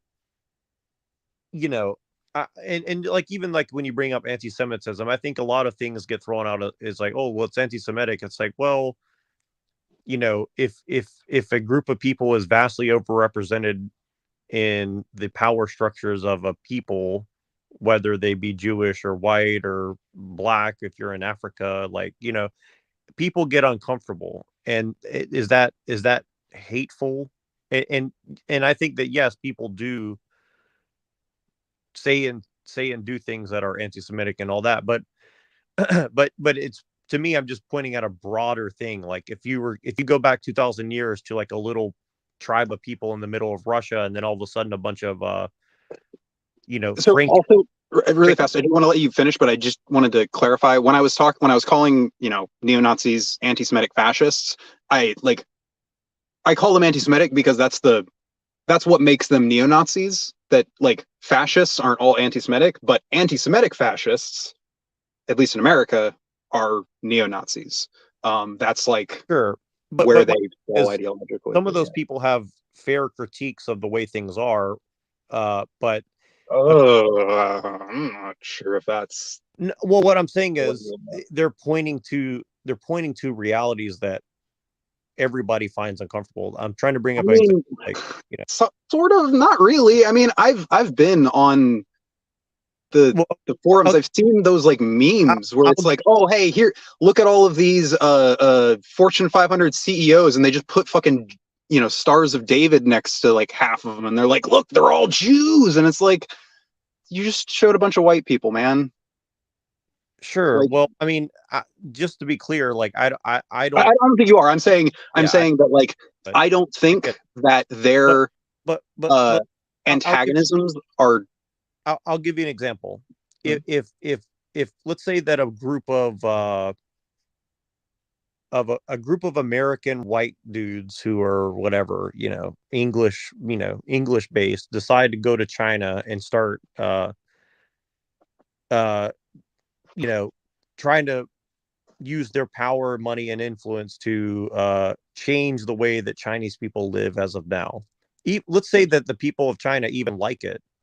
There will be a group of people in China that are saying, well, I kind of like the way things are, but I don't really like the fact that these people don't look like me. They don't speak my language, and yet they're trying to tell me how to live. You get what I'm saying? Yeah, but I mean, right. that would still be, I mean, when they would if they expressed that in a way that was bigoted, that would still be as bigoted, someone even if I can tell you, Chinese people are extremely bigoted. Oh no, yeah, they are. Oh god, yeah. China has huge fucking racial problems too. They're extremely racist, even to each other. So I'm just saying, it's not unique to white people is kind of what I'm getting at, right? Oh yeah, no. Fucking people are. Look, all right. After World War II, the Hitler particles dispersed across the world evenly. There are now Hitler particles everywhere. Not just among white people. Particles existed long before Hitler. Yeah, no. I know. I guess I'm saying look, there are black Nazis here in America today. Absolutely. Yeah, there is. Hispanic. There's Asian. There's Jewish. The old head of the Proud Boys was fucking. He was Hispanic, wasn't he? Yeah, I've met people online, not in person, but that claim that they were of Jewish ancestry, and yet hated their own people. So it's fascinating how people take on identities. But here's what I'm trying to get at. So, here's what I'm trying to get at with the whole conversation is here's the crux of what I'm trying to get at. The way technology is going with genetic manipulation, with media, with the cell phone in everybody's hand. And it takes away your ability to A, know what is true, and B, decide how you feel about that because you don't even know if it's true, and C, what you should do about that because you're kind of been alienated from the people around you via the technology. Mhm. And also the fact that, we're kind of getting away from a traditional human being lifestyle of, having a connection to where you were born, the land. And I'm not like, Vibing and eating berries. yeah, I'm not romanticizing all that. I'm just No, saying, like, I know, but I mean, like, it is true. Like, we are evolutionarily designed to vibe and eat berries. Okay, we yes, evolutionarily are not designed to work a 9 to 5. correct, That's a correct, modern invention that we are correct. going to have to work around. So, no, exactly. And so what I'm getting at is, as much as I can enjoy and like the conveniences of modern life, like being able to talk to you and people all across the world like this, and travel if I want to across the world. I also recognize as a human being who studied history and everything, just what you said, like we are not meant to live this lifestyle. And again, just because we can doesn't necessarily mean that we should. But the thing is like it feels as if whatever system that we're under right now is not only not concerned with it, but it's like they're gonna basically just continue on unless enough people Oh, I basically mean, not going to yeah, do I this. mean, now, oh God, now we're just basically talking about fucking climate change, my guy. um, because yeah, I mean, that's the problem we are experiencing with like climate change right now, is that our modern existence relies on us destroying the planet more, and we could stop it, but then we have to replace it with a thing Well, that doesn't destroy the planet, but lets us continue to do the I'm a things. human. I'm a human centric environmentalist. What that Well, yeah. means? Say, what's best for humans, and the world comes after, because I don't think the world's going to go away. You know No, what I no, no, mean? no, no. I mean, no, no, no. Yeah. Sorry. The climate change isn't going to like destroy planet Earth. It's just going to make it incredibly difficult for For humans, humans to right? exist. Yeah. Like Yeah, that's and the.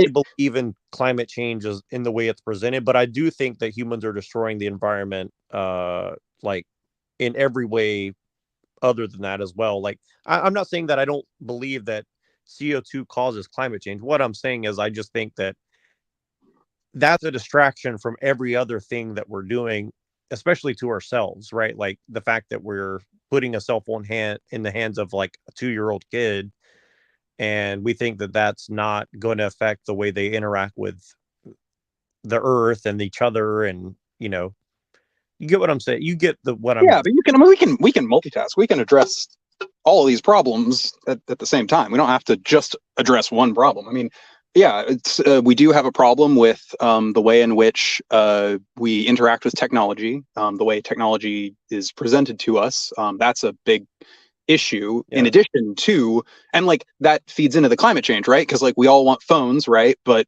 to get a phone, you gotta fucking mine shit from the ground.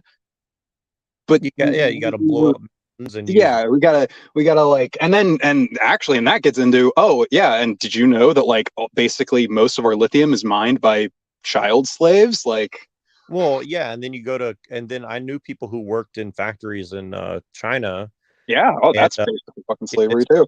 absolutely, brutal way of life. But to them, they don't know the difference because that's just the way things are there. And even with a cell phone, they can watch what's going on outside the world, but they don't get the feel of what it's like. And that's why, like, I'm not so concerned with like China wanting to come and invade America, because most Chinese people, if they come to America, they're like, oh wow, I don't have to work this way. I don't have to get Yeah, bills. and like also like we're not gonna go to war with China. We owe China too much money. They depend too much on our consumption. Like Correct. I agree.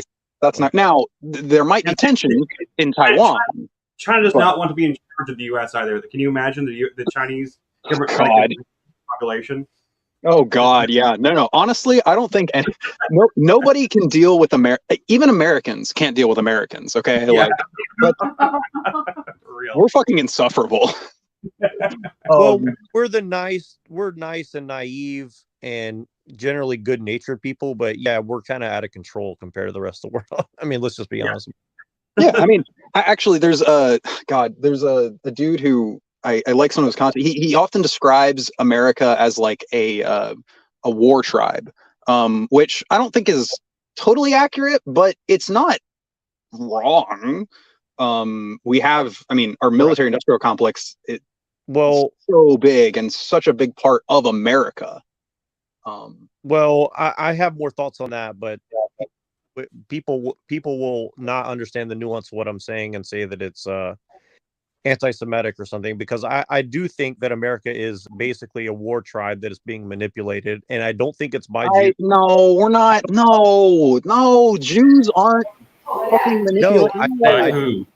I don't believe that, but I'm saying Okay, you don't. Okay, that's like, you said someone's gonna skew that as anti-Semitic, and like that's the JQ. No, it's not, because look, it's far more complicated than that. But what I do think is that it's not Jews. Yeah, I don't think it's been in America's best interest to be the world police. Is kind of what I'm getting at. I think that absolutely we've destroyed all the goodwill and nature that the United States had to offer in the last 100 years. That's my opinion. Like, agreed, 110%. There's, I mean, arguably, it's like probably, 100. Actually, oh God, it's been almost 100 years since 1940. Fuck yeah. And what I think we've been defending is these trade. Yeah, like we talk about how we were just preventing the spread of communism, and it's like, no, we were trying to make sure that like we had influence over these people. Yeah, we were building an international cartel of trade operations, essentially. I think the whole blaming the Jews thing is a total distraction from the actual stuff that's actually going on, and this is where people get mad at me, because they're like, well, what's your purpose? You don't agree with these guys, you don't agree with these guys, you don't agree with these guys. It's like, yeah, because I studied history and I can see that like the overarching narrative is trade routes and people be damned, and progress and people be damned, and technology people be damned. That has nothing to do with the Jews or the Christians or the Muslims. The vast capitalism thing. Yeah, I mean, in a sense. It's not even.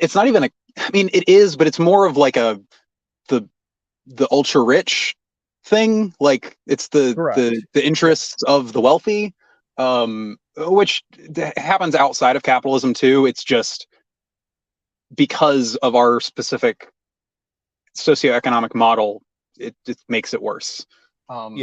Yeah, exactly. Yeah, and I appreciate this conversation, because this is like interesting. Like, I can get further with someone who calls himself a communist than I can with like most,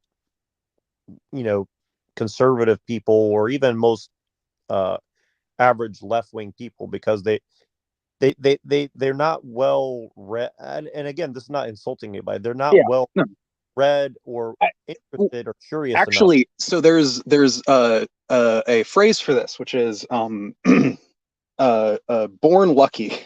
It describes, actually, so y'all are familiar with Hassan, right? Hassan Piker. I can't stand him, unfortunately.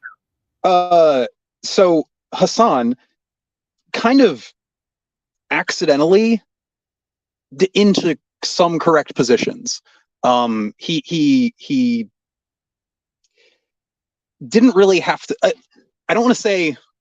I hate like talking about, you didn't have to fucking work for his, because like, again, I mean, okay, I guess not all you know this, but like I was in the sort of alt-right pipeline in like 2014 to 2016. So so was yeah, and it took a lot of growth and personal growth and pain to, I guess, learn a lot of this stuff, which is like all of like my positions. I guess not all of them, but a lot of them I got through a lot of hard introspection and reading and talking to people. I didn't just, because like I grew up fucking conservative, like, and I think that's how a lot of leftists and liberals, especially in the West, especially in America, are. Like, they grew up and, you know, whatever. I don't really have a problem with gay people, you know, like I'm a good old lefty. And then, you know, Would you say that a big epiphany for you was you started asking yourself, like, what exactly are we trying to conserve? Was that kind of a big thing for you? not as much. So for me, I kind of moved away when I was in my like later teenage years. I kind of moved away from sort of the baseline conservative, I guess, neocon stuff. I thought all that was bad and kind of cringe. I kind of fell into like that sort of like new alt-right kind of thinking, which more focused on like internet culture war stuff rather than, I guess, the old conservative culture war stuff. And then, you know, and that stuff just fell apart like immediately. Cause like, I'm sorry, the alt-right pipeline and like all their bullshit is stupid. It just was. And so like getting pulled out of it just was like being exposed to better ideas. At least for me. But I mean, I know that's not everyone. I have friends who got stuck in the alt-right pipeline and like, you know, they still just fucking sit there and consume Ben Shapiro and fucking Stephen Crowder. Well, you see the alt-right thing, right? Like I was drawn into the alt-right because I'm from the South, and they were taking down all the stuff like this, and like my impression of the whole you know, Civil War, I don't think that the Civil War was really about slavery. I mean, from what my understanding, I think that the majority. I mean, you're free to think that. You're just free to be wrong. I mean, it was about slavery. My point is, I don't think the majority of white people in the United States ever wanted slavery to be in the United States. I think that it was what? That's a bold claim. Well, what percentage of people own slaves in the South?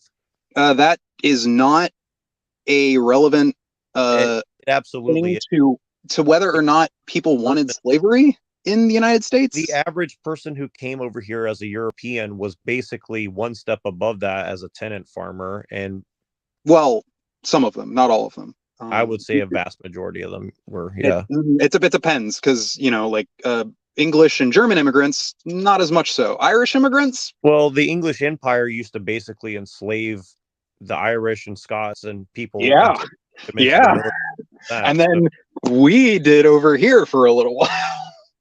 Basically. Yeah, exactly. So my point is that the average Christian white person wasn't like, oh, I just can't wait for these, you know, black people to come over and be my slave. I don't think that's the thought. Well, but then you have to look at like in U.S. history during the Civil War, when the states seceded, in the Confederate Constitution, first off, they enshrined slavery as like the bedrock of the Confederacy.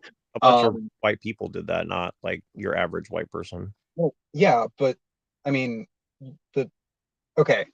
yes, but that doesn't mean that the Civil War wasn't about slavery, though, because it was. Like it was. We agree that the election of Abraham Lincoln was like the instigating factor, right? Can we agree there?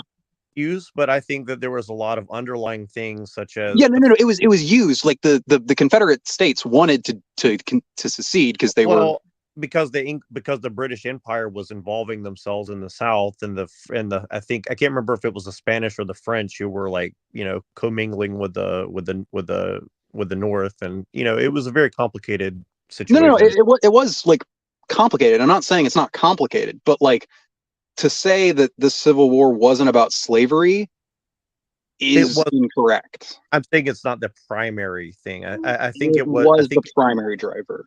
I don't think so at all. I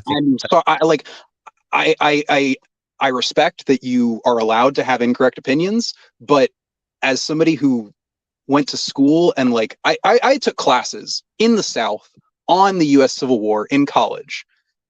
And there isn't really a debate among the American Civil War historians whether or not the Civil War was about slavery. Average white person in the South was like, "Let me go join the." Well, yeah, no, Confederate-" they weren't doing your average Confederate soldier wasn't doing it for slavery.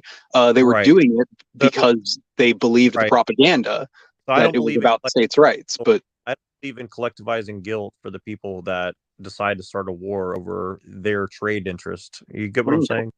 yeah, but like, who's collectivizing guilt?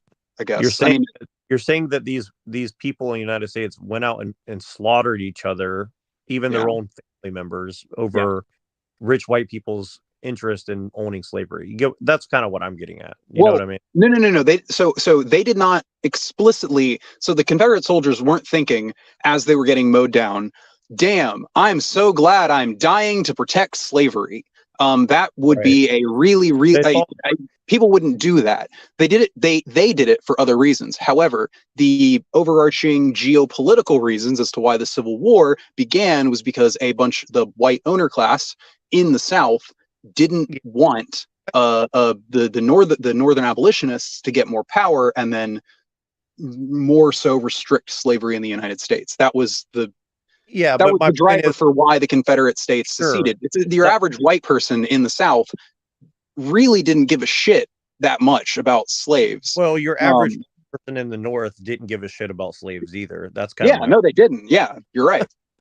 So that's what I'm saying. The American didn't say, "Oh, I really care about these black people, and that's why I got to do what I got to do." And on the other side, these people. While we're on the subject of the Civil War, though, we can all say that John Brown was like based as fuck, though, right? Oh, he was a savage for sure, and absolutely based as fuck. All right. I mean, also the Good Lord Bird is a great show, and it's amazing, and you should all watch it.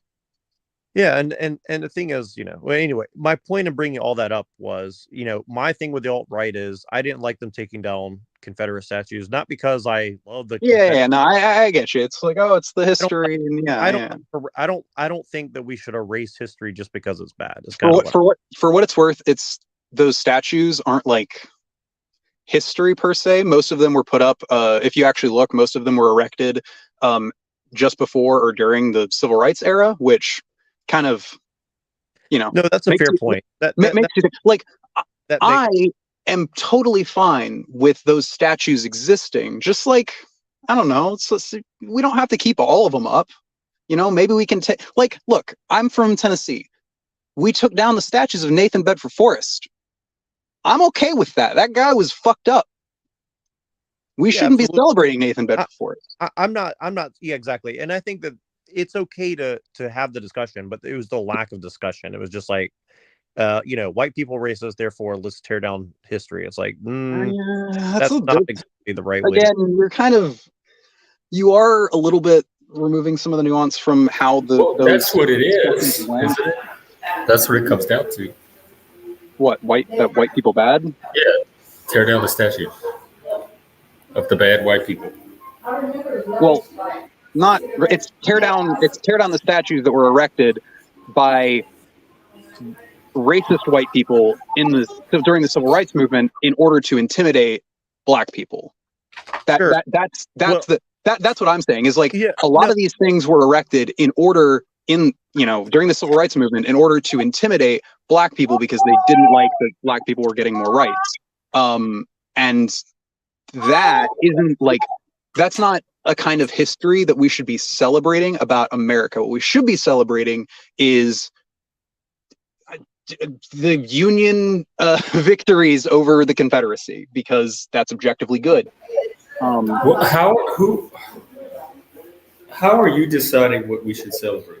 Like, shouldn't that be determined by each individual? No, we definitely should. But what my argument is that I think we should celebrate the abolition of slavery, not the attempts to preserve it. Yeah. Okay. I'm not for telling anybody. I think statues are stupid in the first place. I would personally want to celebrate that more. Well, look. Here's the other thing, though. I am convinced that if the British Empire didn't come and get involved in America, that the average white person would have never allowed slavery in the United States. I don't think that's a big, like, I'm not saying that like your average white person in America like fucking loves slavery, but it was No, a normalized part of European Yeah. society. A lot of the founding fathers wrote a lot of things against slavery, though. I mean, like Oh, there. not I just mean, European, global, okay, and yes, but historical. I mean, yes, but like the exact kind of slavery that was implemented here in the United States was the European style chattel slavery via the North Atlantic slave trade. I'm not saying that Europeans are the only people, or they've done the actually. Okay, I do think that chattel slavery is probably the worst version of slavery that we know of to have existed. So there is that, but like I don't think that's like we did that because white people are like inherently worse than other people. I think that just the material conditions of the time dictated that that was the kind of slavery that was going to happen, and it just was really bad, regardless of who was doing it. You know, right? Yeah, and again, like I think that that's fair. And again, my only point in bringing all that up is this. It's like, you know, with the alt-right and all that, for me, I didn't like history being erased. And then they started doing this whole you know, well, it was the Jays who brought the slaves over, and again, I'm saying you oh get yeah, I mean that's all bullshit and stupid. I yeah, mean, you can get into all the minutia and the details, but I think that at this point now we're like, well, slavery bad, right? But yeah. at the same time, people accept something like technology as a good, and my concern is like, well, how do you define what slavery is Oh, when what? technology is like your overarching substructure, and the way they produce money systems is very dubious morally. And so then it gets to the point, it's like, you know, political action is almost irrelevant because now they can just the supply chains, the way that the technology is so ubiquitous, it's like you can't live with it, but you really cannot live without it. So now you're kind of stuck, and now the cause of human freedom is very muddy right Oh yeah, now. I mean that's the Very like muddy. that's what we're in late stage capitalism. That's the thing. That's we're in a very bad spot What marks it as late stage? uh, because it's destroying the world. That's No, I that. mean, That what are the specific so I mean, like basically marks? the idea of like wealth inequality getting like super bad, super fast, and like not improving, and yeah. So the idea is like under capitalism, broadly, you know, it doesn't necessitate that a billionaire class takes control of everything and then da da da da da, and we get where we are. That's not the necessarily logical endpoint of all capitalism. However, it is the logical endpoint of what did happen, and we're here now. Wait, when did that happen? The billionaires took over.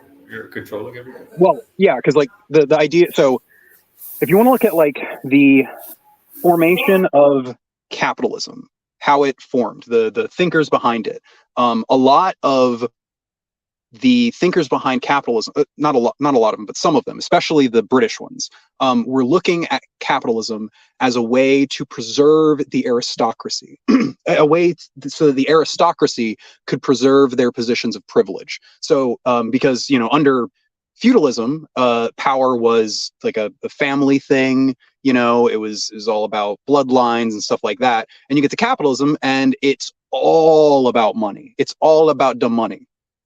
And basically, it's the idea. Well, here I agree with you on a lot of what you said, but I want to bring up this point. If it was still about all these bloodlines and shit, the fact that we have all this distraction from that, you wouldn't know because the Oh, I mean, systems yeah, I mean, like there are still bloodline shit here. I mean, like shit. You just have to look at the list of U.S. presidents. Like a lot of it is okay. We have political families here in the United States today. You know, you've got the Bushes, the Clintons, the fucking God, that's just like the recent ones. You can the Kennedys, the Roosevelts. You have a lot of these like political families that garner a significant amount of power. The unique thing is that they don't maintain that power sort of in perpetuity. But they all are related, and it's basically like we have a new aristocracy class that is.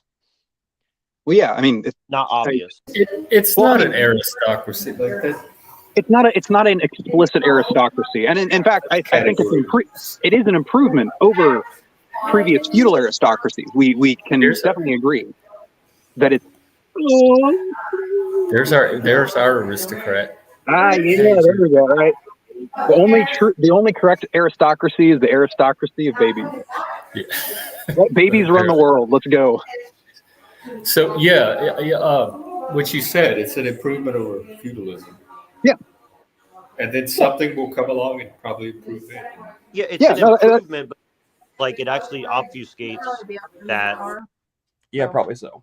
That we're kind of being run by a bunch of rich people, but it's kind of so it's kind of like so mediated now that it's hard to really ascertain like the avenues of power, how to resist that's manipulation, how to resist.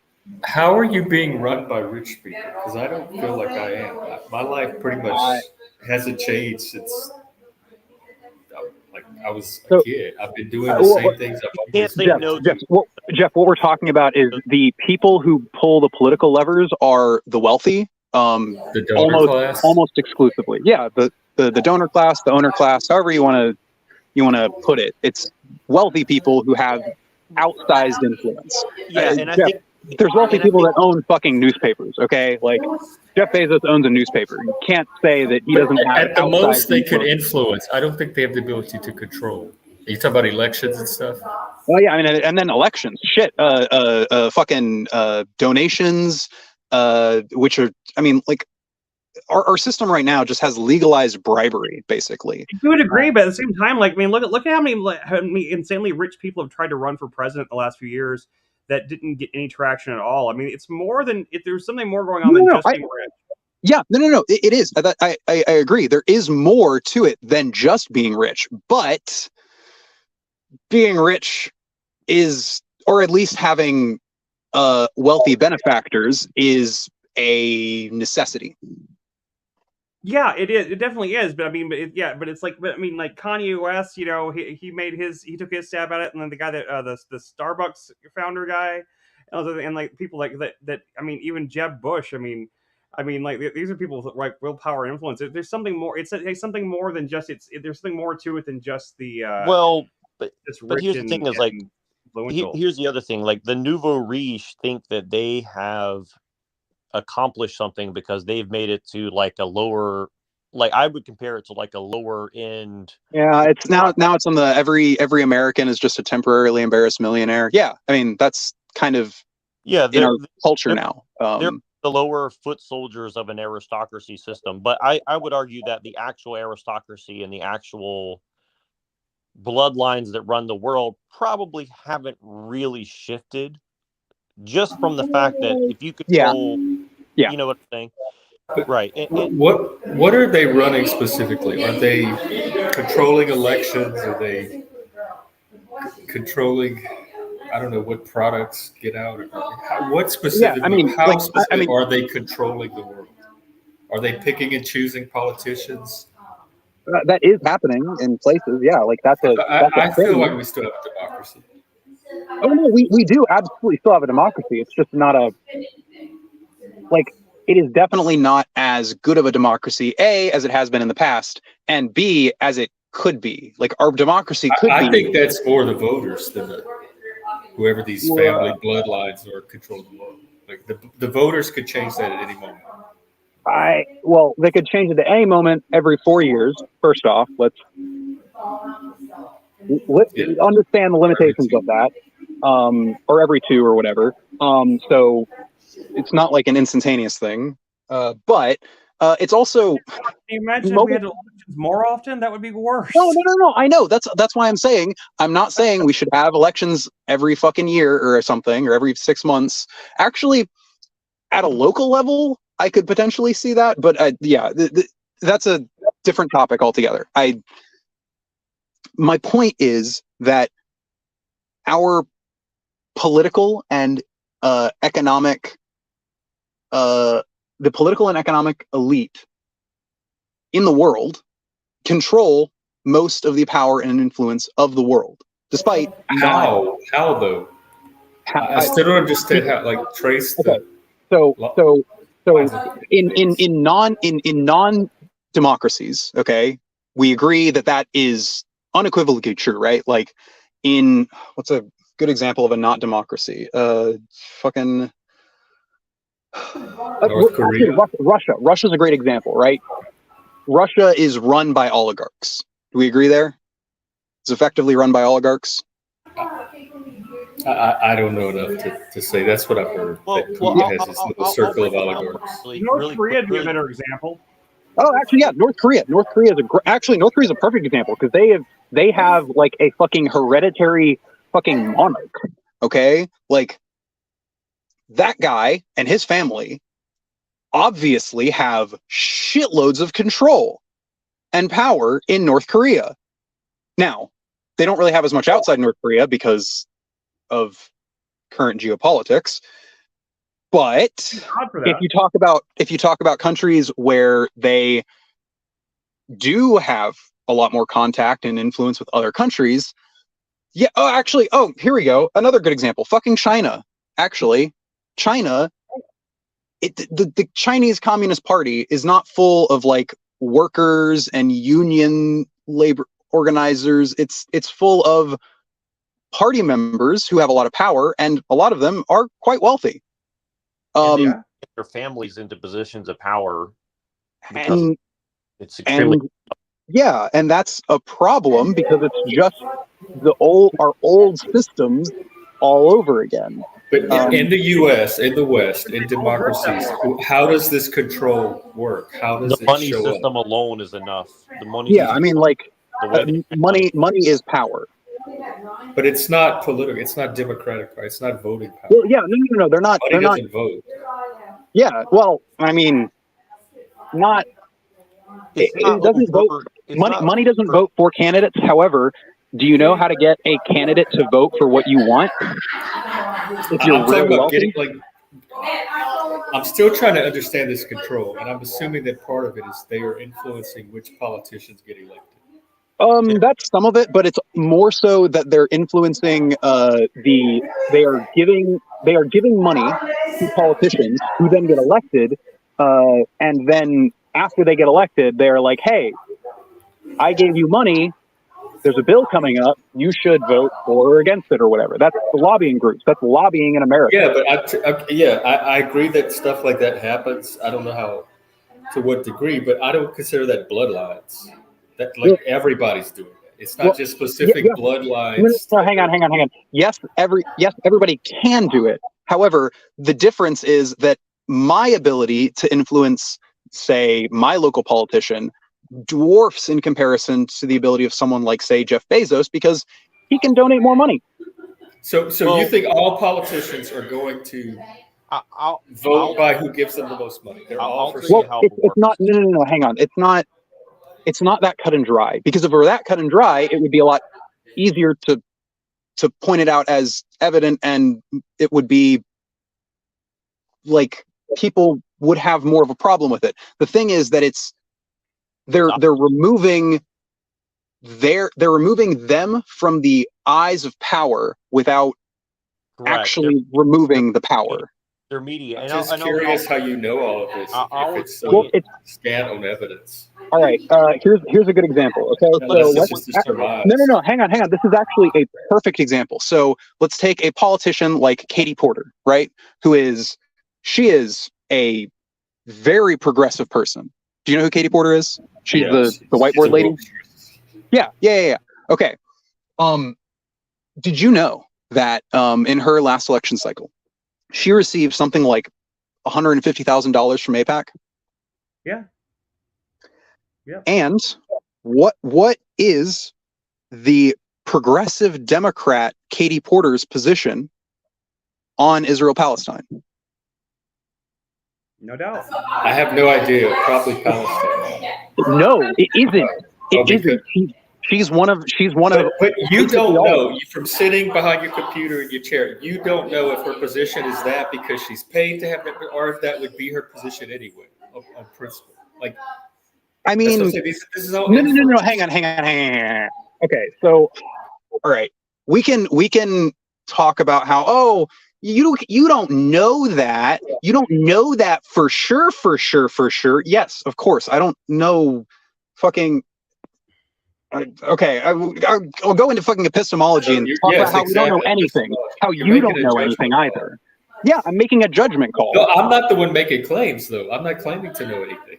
But all I'm claiming is that this is my judgment call from how this is going. It's very clear and obvious to So me. it's in your judgment. These bloodlines are having an undue influence. Let's make an analogy really quick, really basic. Okay, here's my analogy. Jeff, have you been into space and touched your space boot feet on the moon? You think I've been into space? I No, mean, I have in certain ways, but not physically. But you take it as a fact that we have done such things and we can't go there. Yeah, I do. I have no reason to doubt. Okay, so it's a very similar thing that we have to take something based on what we do know and what we don't know. Yeah, but I think the evidentiary requirements are different for something like did we land on the moon as versus what is Katie Couric's internal psychological motivation for taking a certain position. Sure. No, and actually you do bring up a good point, but let me also mention this. Like, do you think it's a problem that, you know, a very high percentage of the people within the U.S. government have secret oaths to secret organizations, and they're also if they're secret, how do you know about it? But if you know about it, they're not secret. You should be able to because join those organizations, you have to take a vow of not being able to tell people what your purpose is. Well, I told you about the friend that has the Opus Dei conspiracy that the Supreme Court was like deliberately put there. Their rulings are not their own. They're the puppets of this Opus Dei organization. Yeah, I do want to know. I don't subscribe to whatever conspiracy theory Jack is talking about. Okay, look, do you know what a Freemason is? Yeah, kind of, sort of. In Lib, that is. I do. I don't. It's not. It's a fucking. It's a bad conspiracy. Sure, but you know that those groups exist and people have secret oaths to secret. Now, even the communists had to work in this way because they would never have gotten to power had they not been. Yeah, communists did have to work in secret because otherwise they would have just like been killed. Yeah, no. I agree, but like that's it's a very different thing to talk about how yes, communists when they were living inside oppressive capitalist or oppressive regimes had to be secretive in order to not get yoinked by secret police. And you know, Freemasons in America, whatever. I don't even know. Freemasons used to have a lot of control in America. They don't anymore, but they did at one time. That is a thing, but it's like it's not what the conspiracy theory. It's not even the conspiracy theory isn't that they did. The conspiracy theory is that they still do. Sure, but the point is he's talking about the fact that they exist in a period. He's just saying secret societies like do have an influence, like they do exist. Well, and their belief structure matters. Like if they believe, for instance, that they're protecting the bloodline of Jesus Christ, and that those people still should run the world, and you get what I'm saying? Like those. No, you read too much Dan Brown. I don't think any one single group. I think there's multiple. Well, yeah, there's obviously there's a bunch of different people that do it. It's not like one person who fucking controls everything from the fucking shadows. Or even like one single unified group. Yeah, no, there's a lot of different people with a lot of different interests. Jeff. It's just all of those people. Nearly all of those. Actually, I think I can say this. All those people, all those incredibly wealthy, incredibly powerful people, do not have the same class interests as the rest of us. But I don't think they all have the same agenda.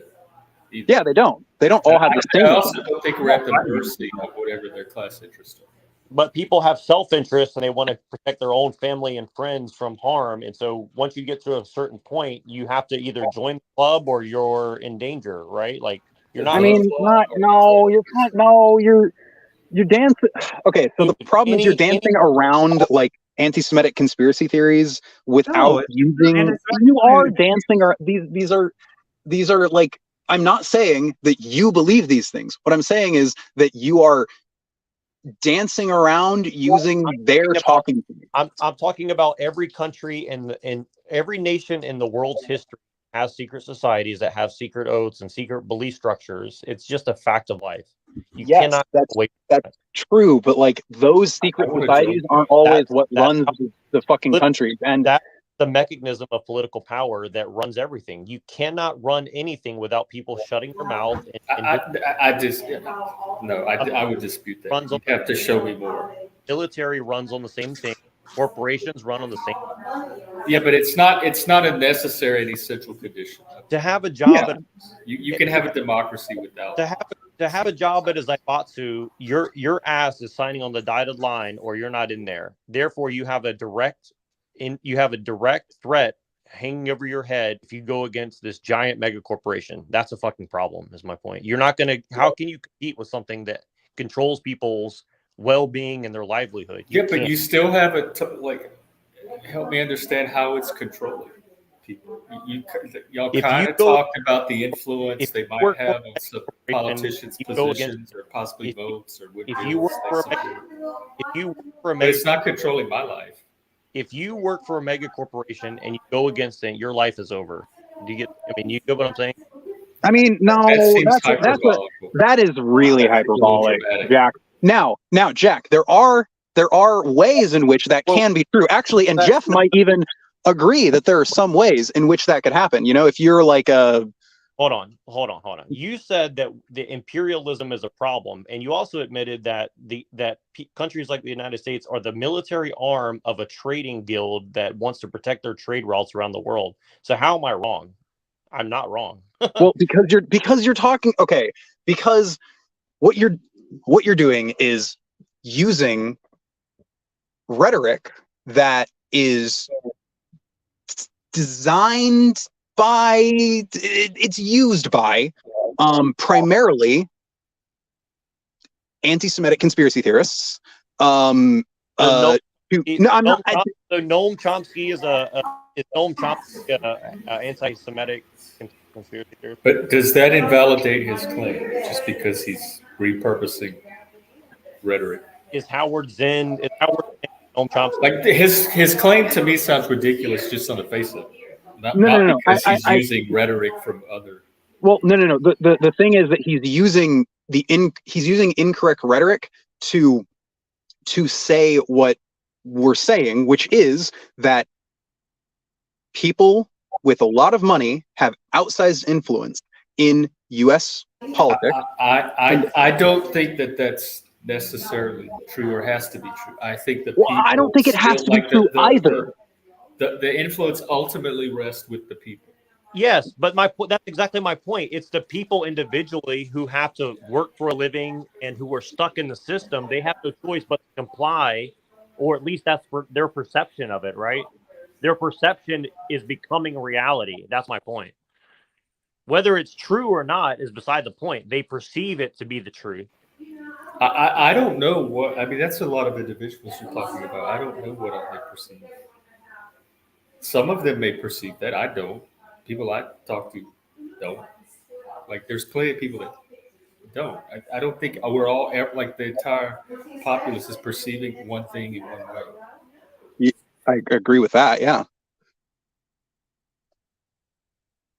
But like that doesn't change the fact that people and institutions with more money have more power in the U.S.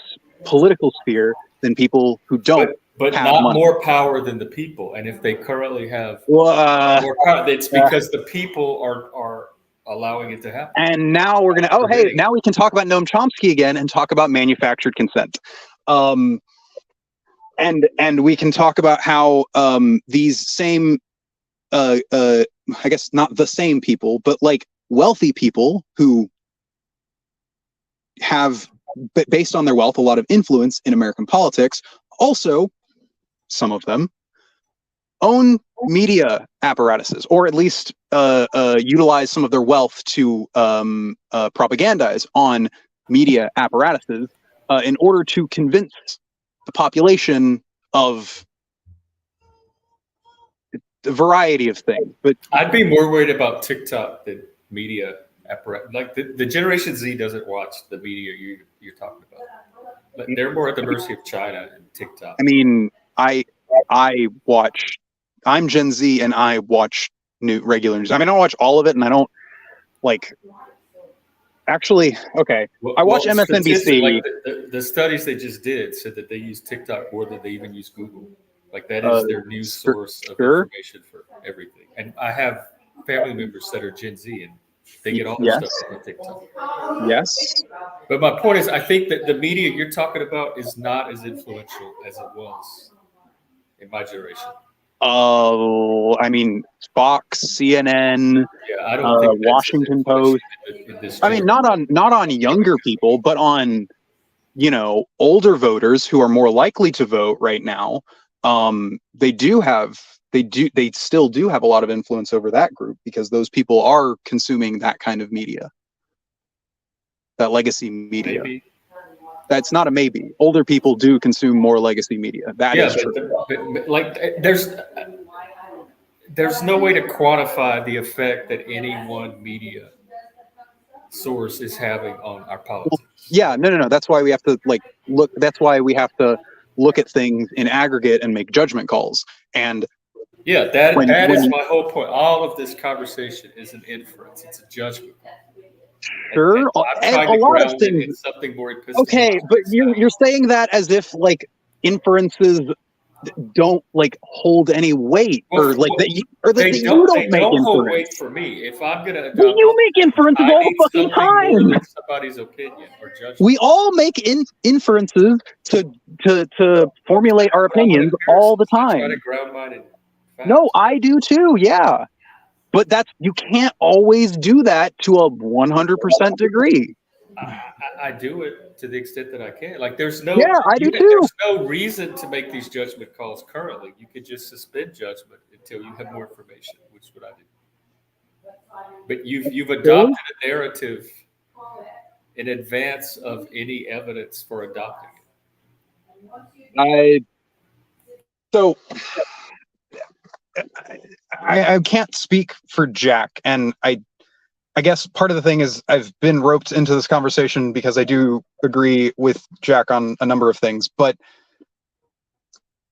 my point has been that our democracy is not as good as it could be.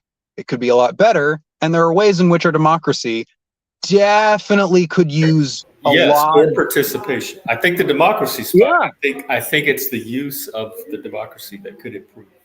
Well, yes, but also like the system itself needs improvement too. Well, that's part of what the use could be put to. But I think the use has to even be there to even see. Like we may discover that if enough people use it, it's fine as it is, or we may discover it does need tweaking here. I mean, but I think we need more people using it to even start to know that. All right, then we all agree. Mandatory voting then, right? That is a very good topic because I'm torn up. I am too. I don't think it would work in America. Like I do conceptually think it's a good idea. I just don't think it would ever work in America. I'm definitely for encouraging, advocating, incentivizing voting. Voting day should be a national holiday. We all agree there, right? Yeah. I'd support something like that. Yeah. Let's go. Civic responsibility. Let's go. Yeah, I mean, I didn't vote the last 2 times because I was working like all day. Like you're part of the problem. No, I'm just kidding. Well, I mean, I couldn't. I'm saying I couldn't get off work. Yeah, no. Yeah, no. That's part of the problem. Yeah, is that we can't get off. Yes, I agree. I do not think that should be a barrier for people. I do not think that should be the reason people don't participate. The problem is that there are people who do want that to be a barrier. Well, I'm against those. No, I know. I agree. I do. Yeah, no. I'm not saying that you are. I'm just saying that there are people, and those people broadly are conservatives. More likely to be conservative than anything else. Yes, and Canuck makes a good point here. Democracy was predicated on an educated populace. And that's Oh, yeah. Okay, sorry. That point, yeah. That I agree with. Canuck also made another point. He was like, "Oh, we're not a democracy. We're actually a constitutional republic," which is like, it's a brain dead thing to say. Like, well, no, he is right. We're federal, but we're not a constitutional republic and a democracy aren't inherently we are, yes, a constitutional republic and a democracy. That's well, he's just being accurate. I mean, in political science, there are yes. However, I know from interacting with people that anytime someone says this, they're saying this because they want to, or they're attempting to discredit the idea of democracy. That they want. I'm not sure that's what he's doing. I'm taking. He also said the thing about like sound money, which like it just. Well, that's it's just a, I don't know, that kind of rhetoric. I know the kind of people. Canuck, my point is that we don't know what influence the voters have because not enough of them are currently using that influence. So this that was my point with liberty. This is all inference at this point. Yeah, no. I do think that the way our system is set up is that voters have a lot of power. However, our system, not our system, but like rather our society is such that power is incredibly diminished because people don't vote and don't participate in politics a lot of times because they're prevented to via a lot of different things, be it socioeconomic status, be it, a number of things. If you're in a southern state and you're black, you might get fucked off of voter ID laws. How so? Like I know voter ID laws. That's I'm referencing voter ID laws. There have been a number of. I don't know. I have known a lot of black people that find that rhetoric extremely offensive because they can all get IDs. They all have IDs. No. The thing isn't that okay. So there is one voter ID law in particular that is, I think, the best example of this. I think it was Georgia, and the law was struck down by, I believe, one of the circuit courts. Because I'm on my phone, so I can't look this up at the same time. But the judge said something to the effect of that the law they discovered targeted with laser precision. That they used the phrase laser precision to target groups of people who to attempt to disenfranchise people who would not vote for Republicans. Basically, what they found was that when they were writing this law, what they had done is I'm sorry, I got distracted. Can you say the last sentence? It's something about Republicans. Yeah. The court found that voter ID law, when they had put it together, what they had done is they had picked out the kinds of ID that people who were not likely to vote Republican would have, and then made sure that those were not acceptable as. Wait, what does that even mean? Like, what types of ID do Republicans have? And there's just one type of ID that I know of. Because there are a number of states that allow you to use things other than, for instance, your driver's license to vote. Because obviously, it is true, yes, most Americans have driver's licenses, that not every American has a driver's license. But they have state IDs. For a job, you need one for all sorts of things. That's ridiculous. Everybody can get a state ID. That's that kind of racism where you're saying that black people. Oh my! That's not okay. I'm sorry. Can somebody then? I might have to leave and look it up because I want to find this exact example because it's the clearest example where What's the Hey, K? I can look at it. What's the K? Uh, So there's search Okay, term. I'm trying to. It was either Georgia or South Carolina. It was a voter ID law that was struck down because the judge said that it targeted something with laser precision. I would hope that if you put that into Google, it should direct you to the correct one. I don't know if it will.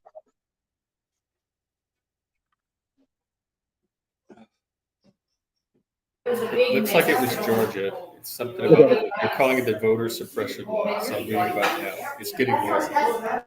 Yeah, no. You can. I'm gonna have to end soon. Do y'all want to just pick it up next time? This is a good. Yeah, it's a good I think a conversation. good track to Yeah, go down. I mean, when would be next time right now? I don't know if I'll be able to do tomorrow. I'm going to be pretty busy. Sunday, I think I could do late afternoon, early evening, and I'm in Central Time. All right. Yeah, And then I'll be back in Washington by Wednesday. Things should be stabilized back to our normal time. Is doing a stream tomorrow. I might try to do one in the morning or something like that, just to like mix it up, or like afternoon. Message me on Discord when you do that, Jack. So I'll know. Yeah, and Liberty, if you're on our Discord, we can coordinate. I am not on the Discord, so. Well, I'll put it on YouTube. Once I know a firm time, I'll post it on YouTube. Yeah. And just check it. I will. It doesn't have to be tomorrow, but just next time we get together. Yeah, and also I'll look up that voter ID thing and get the whole thing so I can, I guess, properly explain it. Just because I think that's like probably the clearest example of voter suppression that's done by the Republicans. Though it's definitely. I enjoyed this conversation with you, Lib, and I hope that you'll get in touch with Jeff and you can get in touch with me. I would love for you to come on like Machine Lies stream. We actually had a very interesting stream a few days ago. I know that you and that Jeff and Chris missed, but we're like, this is the kind of conversation. I saw part of it. Yeah, and like my argument would be like, if you think that people in power are willing to do that to Black people, you don't think they're willing to do that to the nouveau riche or the middle class or even the worker or anybody else? I mean, there's willingness and there's ability. And I'm not convinced. Oh well, they write like 15 millions of page of new laws every year. So trust me, they're willing and able, and they got the money to do it. So it's absolutely happening for sure. For what it's worth, that's not my argument. That's not like my argument. But yes, let's continue. Yeah. Anyways, thank you for having me on. I appreciate it. I will. Yeah, thank you for coming on, and we'll pick it up next time. All right. Yeah. Good to talk to you guys. Okay. Thanks, Jen. Take care. Okay. Probably Sunday sometime afternoonish. Yeah, just text me. Like, just let me know. I mean, because like I haven't been like on Discord or something that much, so I mean, I might not get like the general messages. But just text me like you did earlier. So. Yeah. Okay. Get some rest and feel better. I am. Yeah, I'm hurting right now. I'm gonna lay down. Bye. Okay. Okay, we'll be back. Probably not tomorrow, but on Sunday sometime. Take care.